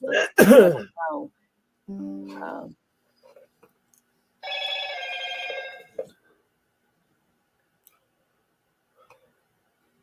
oh goodness, y'all are making me hungry. Like Blissful's mentioned, chocolate zucchini bread. Oh man.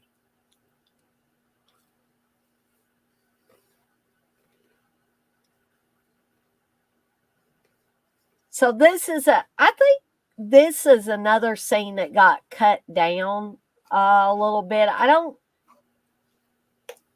know if it was completely cut, but this is what they call the biker's funeral.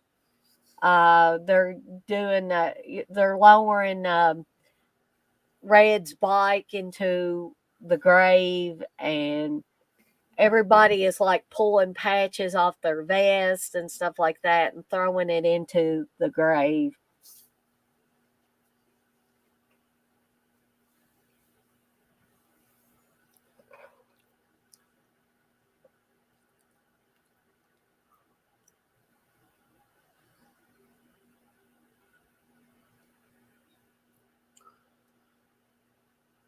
I was telling everybody earlier, Jay, that before I watched this movie and saw this biker gang, I had, a misunderstanding about bikers.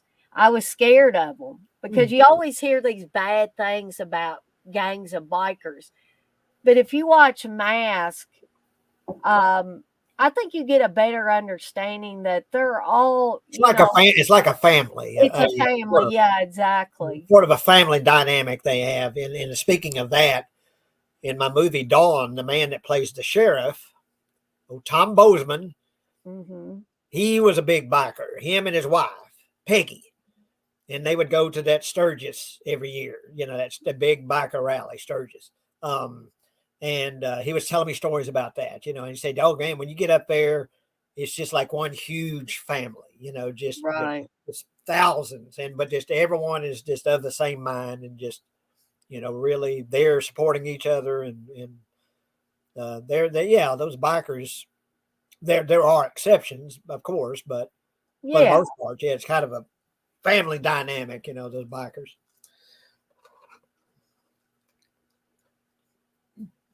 So I think this is the part of the scene that got cut originally where Rocky kind of is separating himself from everybody else at Red's biker's funeral.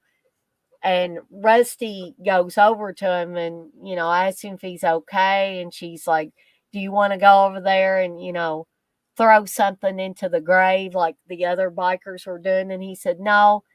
He said, "Red's not in there anyway." And I think that's a really, great scene. And that's why sometimes it's great to be able to go back and see a director's cut or an extended cut or whatever you want to call it. Some people don't like to. I think I heard Uncle Bill mention this one time, real quickly, that he didn't care about extended cuts or anything like that. He just wanted to watch the original cut of the movie. I'm usually the same way. I Mhm. usually, and when particularly if it's like to be like a director's cut and a regular cut, I usually almost always go with the theatrical cut for any movie. You know, Now, I like to see the theatrical cut, but I'm always interested and intrigued by what exactly was left out of yeah. this Oh, theatrical. I always did watch them.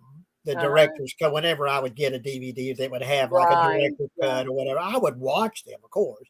The Dawn of the Dead director's cut or what, not director's cut or extended edition or whatever it is. Right. It's got a bunch of extra, Tom Savini stuff and, some different things. It's pretty funny, him, what he's got the switchblade comb or something. And he's playing, Yeah.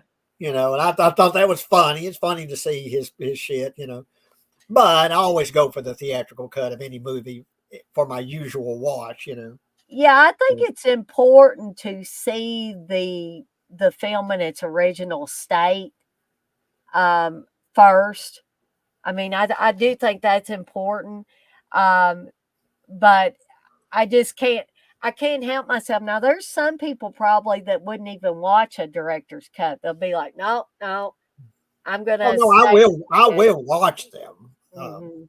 And I always did whenever I would get one that would have like an extended cut or what they call a director's cut or something like that. Right. And I'm like, no, that's not the director's cut. The theatrical cut's the director's cut.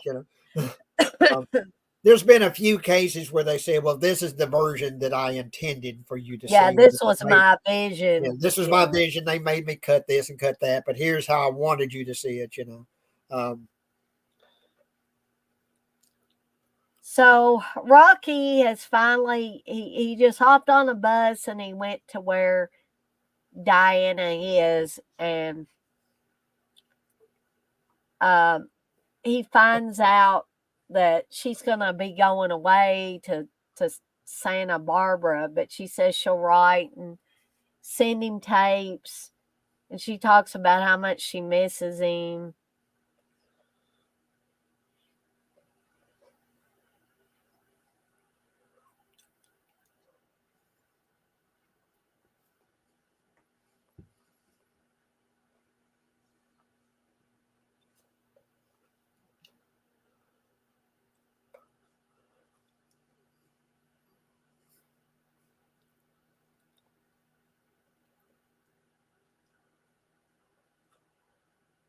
And he says that even though all this shitty stuff is happening to him, everything's okay because he knows that Diana still loves him.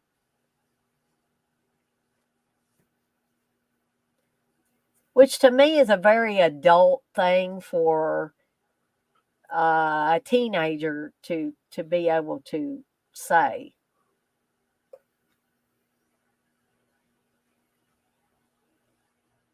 I still don't act that adult, and I'm 47 years old.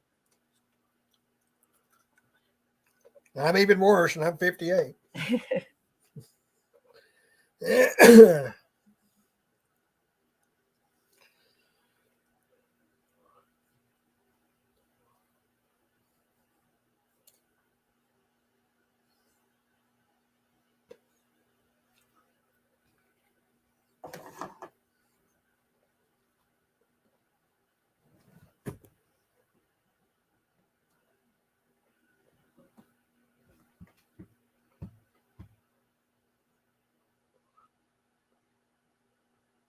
So we actually don't have that much more of the movie left, which at this point you may want to get your tissues ready.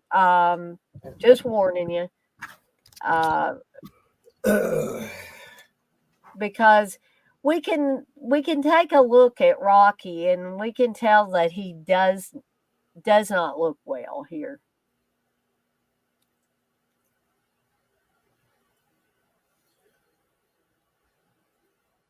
And he tells his mother, "My head hurts a lot tonight, Mom." She says, "You go to your room and make yourself well." Did you talk about that part, that whole make yourself well part? Yeah. Where she would say to him, make yourself well? Yep. Because I don't know about anybody else that's seen this before, but I thought that was a pivotal scene. That's a big scene to me.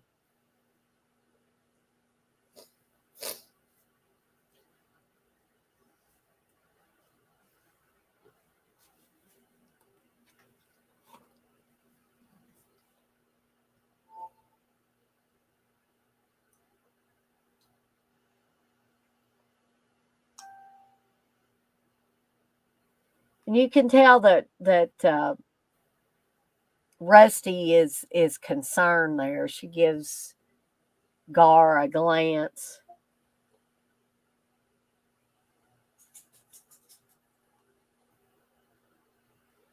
I don't think my mom, when she told me about this movie, I don't think she told me what exactly happens to Rocky. But she said it's the end of the movie is sad. So I kind of had some indication.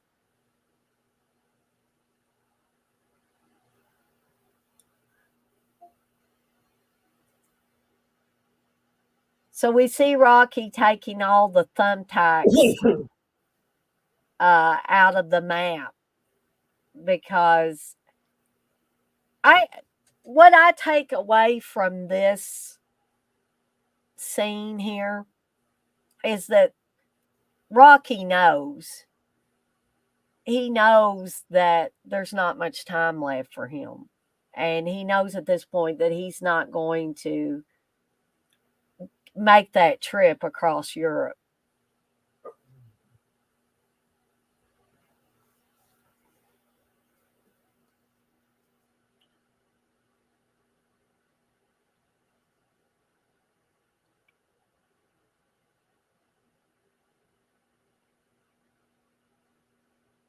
Everybody's probably going to be saying, "Why, Dana, did you make us watch this sad movie?"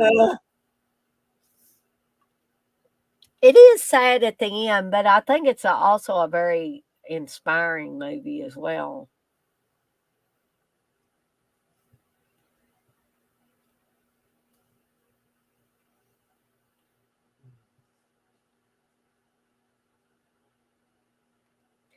You have a good night too, Coco. Yeah, make sure you get something to eat, especially if your brain ain't working very well. Because usually, what happens if I'm all fuzzy headed, in my case, it's my blood sugar has dropped, and I definitely have to get something.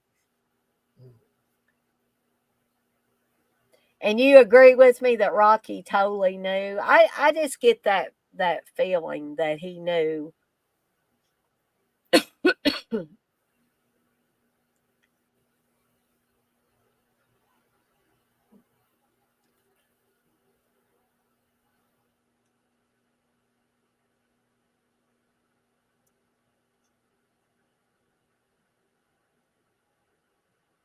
So Rusty got a call from the school, and they tell her he's not there.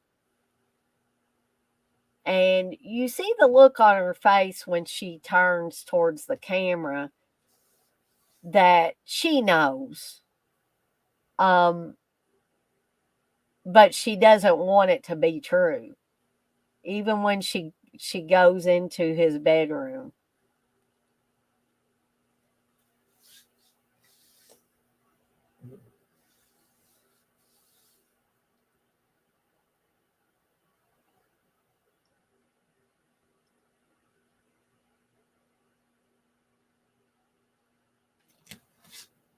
Ooh.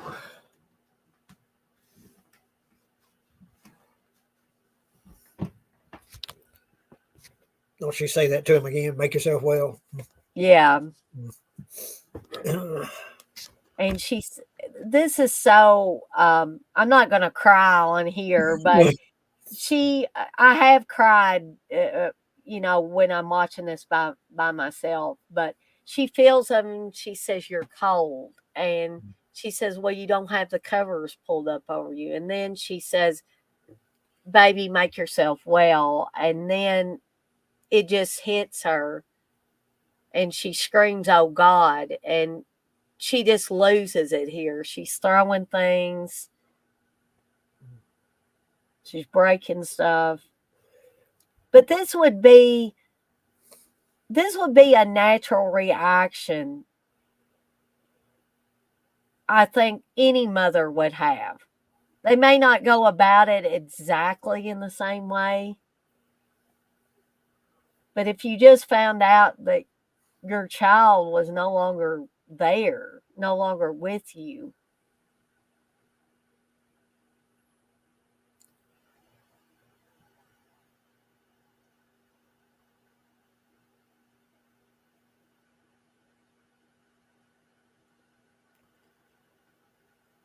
And we've got that little poem that he wrote about mhm, what things that are great and things that are a drag, and it ends yeah, with the sun on my face, or the sunshine on my face. yeah. Um, that's both good and bad. The sun shining on his face.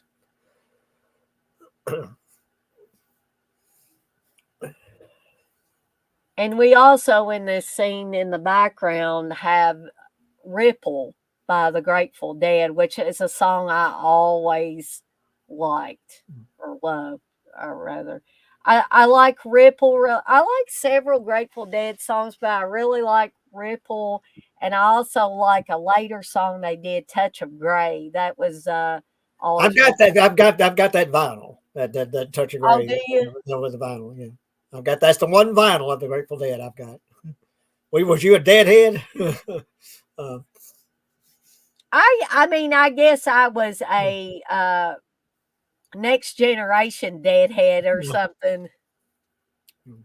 And then she puts the thumbtacks back in the map, and she says, now you can go anywhere, baby. And in a way, I guess, He could.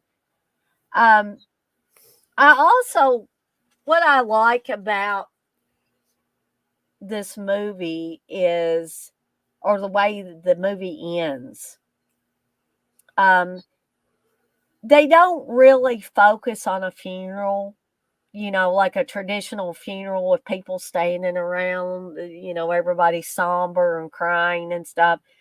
But they show afterwards going to his grave and You got the bikers there, don't you? mhm, Mhm. and Dozer bringing flowers for Rocky's grave.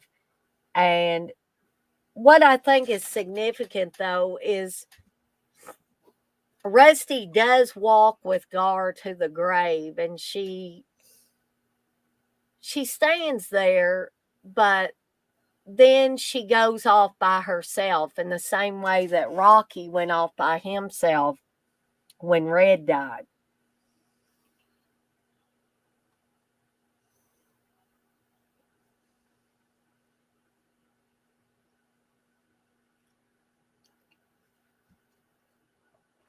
I always really liked Sam Elliott too. Oh yeah. Yeah, with this big old mustache. And Sam Elliott, I know he's like way, way older than I am and stuff, but there's something sexy about Sam Elliott. I Yeah. ain't gonna lie. The man's got those rugged good looks, I would call him. Mm. So yeah, the poem, she's hearing him recite the poem in her mind. Mm. That ending kind of reminds me of, speaking of the Elephant Man, because the Elephant Man couldn't sleep lying down because his head was so large, it would crush his throat, it would strangle him. So he always had to sleep sitting up. But at the very end of the movie, he lays his pillows down and he lays down, to sleep like a normal person. And of course, it kills him, But So now it's they're almost like going the same thing as with him. But I mean, right. They're going back and doing what I always loved in movies, and not all movies do this. They will go back and show scenes from the movie with the credits over top of them, the end credits.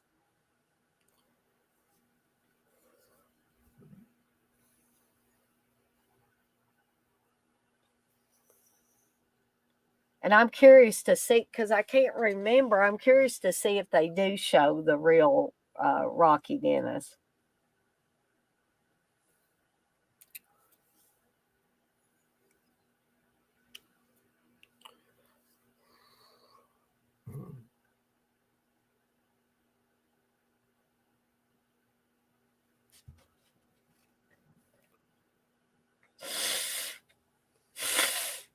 Sorry for blowing my nose, guys and gals, while I'm on here. I don't like to do that, but when you're sick with something, sometimes you got to get that junk out. well, it's better than a big old string of snot hanging off your nose. Yeah, I would rather not do that.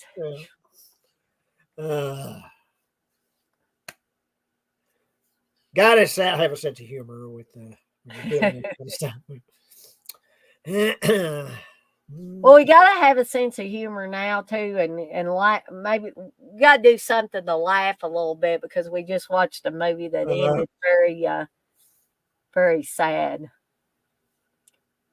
Unfortunately. Well, I'd spoken about all the makeup he wears in this, and then he goes and makes The Fly 2 and has to have all much more crap, piled onto his face. Yeah, was that the only two movies that Eric Stoltz was in where he had to wear a lot of heavy That's the only makeup? two I can think of, and I've got I need to. The Fly 2 is one I haven't seen in a long time. I've got it. Yeah, I do too. I think I'm pretty sure I I do. need to watch that.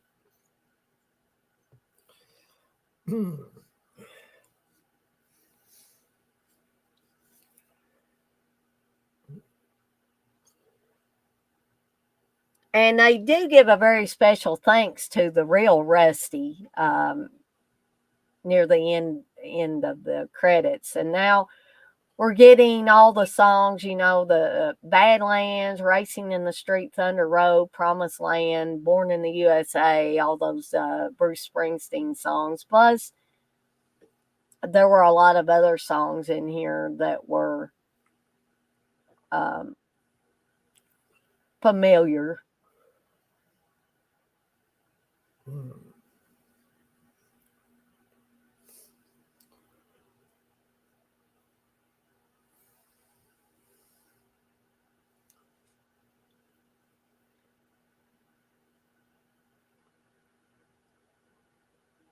We even had Good Golly Miss Molly and Tutti Frutti in this song or in this movie.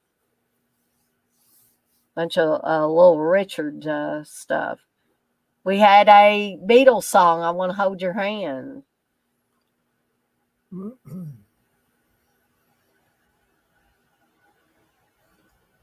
I'd like to have the soundtrack to this, actually, because it's got so much good music in it.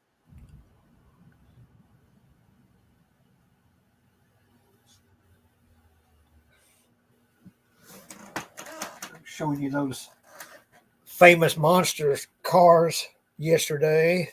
Or Universal Monsters cars, and I found this. It's Otter's Corvette from Animal House. Oh, cool. Little die-cast car, yeah. Animal House. Well, Jay, I did not see the picture of the real Rocky Dennis, but that's not to say that there might have not been some versions of the film. It may not have been, I just thought it seemed to me like I remember there being a quick shot of him in the movie, but I guess not. Just my bad memory. It'd been a while since I've seen the movie, so.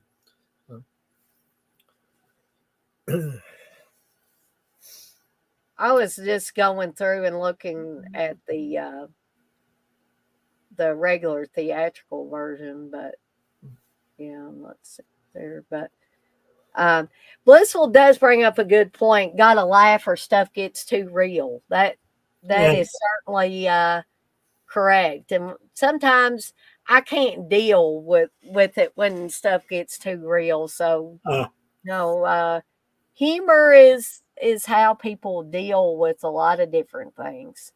And I think it's important to have a sense of humor. Some people, sadly, I don't think they have a sense of humor, unfortunately. But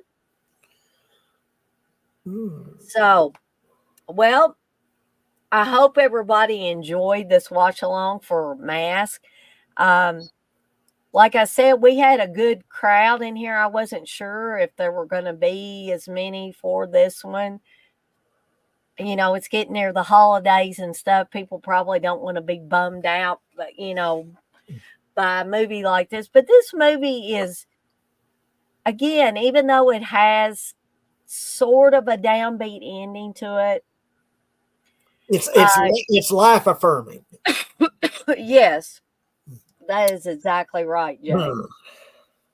And so I hope people enjoyed either watching it for the first time or revisiting it. And this coughing, it gets worse at night and early in the morning. Blissful, you say it's odd about the Springsteen songs. There's a movie in country that has almost all those songs in it. Well, I think in the beginning, Blissful, I think it was a money issue. I think it was too much for the rights to Springsteen songs. And evidently Bob Seger was more economical at that point in time. But I would love to stay on here longer, but as I can certainly tell, this cough is not going to ease up now. And so, unless you guys and gals want to hear me cough for the next hour, so I probably should get off here. But I want to thank Jay for coming in and keeping me company tonight, so I didn't have to. The people in the chat was keeping me company, but as I always say, I certainly like to have somebody live on the streams with me. Like I said, I tried to get Uncle Bill, and he made 2 or 3 comments, and then he was gone. Or maybe he was just watching. He didn't chat. But I want to thank everybody that came into the chat tonight. As always, it was a lot of fun. Sorry again that I didn't get a chance to do a movie munchies today. 1 was because of my illness. 2 was because I had to get my Christmas tree decorated. I had to do some damn decorating around here. Saw the pictures of that, really pretty. Well, thank you, Jay. A lot of people say my tree looks so beautiful, and I don't even know what I'm doing. I just kind of put the stuff on there, and it seems to work every year. So due to my illness, I don't know what all will be in store for the next week. I'd certainly want to try doing the Wednesday thing with TJ to talk about some more Tales from the Crypt episodes. We're going to talk about the next 7 episodes. I think that'll be it, and then we'll be moving along to season 5. But I want to be able to do that. Hopefully, I can have a Seductive Poison, the Resurgence. And if Jay wants to come on with me for that, I don't know what in the heck I'll be talking about, but I'll come up with something, some topic to talk about. And then Friday, I really, really want to have a midday with Dana and Jay. I was really upset, that I got to feeling so sick, and I was not able to sit upright though. All I could do when I finished work, I kept thinking, maybe I'll feel better. And then it got closer to me getting off from work, and I was like, nope, it ain't happening. Well, yeah, hopefully we'll be able to do that, because when you leave me alone, I take my clothes off. And, Jay does jacking with Jay and takes his clothes off. I do it naked. So no, I need you. I leave him to his own devices, and look what happens. Everything comes on. And hopefully, I will be able to do watch-alongs this Saturday and Sunday. Saturday will be Silver Bullet, and Sunday will be It's a Wonderful Life. I fully expect that Jay will be on there with me. I'm ready with my bell. And everybody, we're watching the black and white version because, oh yeah, well that's like Jay says, we can't watch the colorized version. No, that's blasphemy. No, you are not allowed to watch the color version. No. You heard that. Jay said you're not allowed to watch the colorized version. Yeah, that is blasphemy. Blissful says, Dana, you get rest. Well, thank you, Blissful. I'm certainly going to try. Blissful also says, can't take Jay anywhere, with the laughing emoji there. No, you can't leave me alone. No. Well, I mean, Jay could get naked while he's on here with me. I don't know. You never know. See, he's already getting wild and crazy on here. I'll keep my clothes. Well, I'm in my damn underwear. Everyone's seen that, But well, the way I think of it is, at least you're not in tighty whities. No, these have got leaves on them. Yeah, I did notice that they had a print. There's a print. They're leaves, and these are new. They're Hanes, and they have the appropriate opening. That's very good. You need that. Those others I got didn't have, but these have got the opening. So, but yeah. Well, on that note, after we talked about Jay's underwear, my underwear, we're gonna go both skedaddle on out of here for the night. And thank you again, Jay. I hope you have a good night. Well, And you heal up, Dana. Poor, girl. You're just sick all the time, and I hate that. I just hate, to see that, And well, hopefully you get your, like I say, keep taking your vitamin C and zinc, get your immune system built up, and hopefully you'll start doing better along those lines, and I hope get so. over this nasty stuff. This crud that I've got. It Yeah. just seems like everybody's sick these days. Of course, I'm coming down myself from strep, and I talk about how I hardly ever get sick, but even I got it.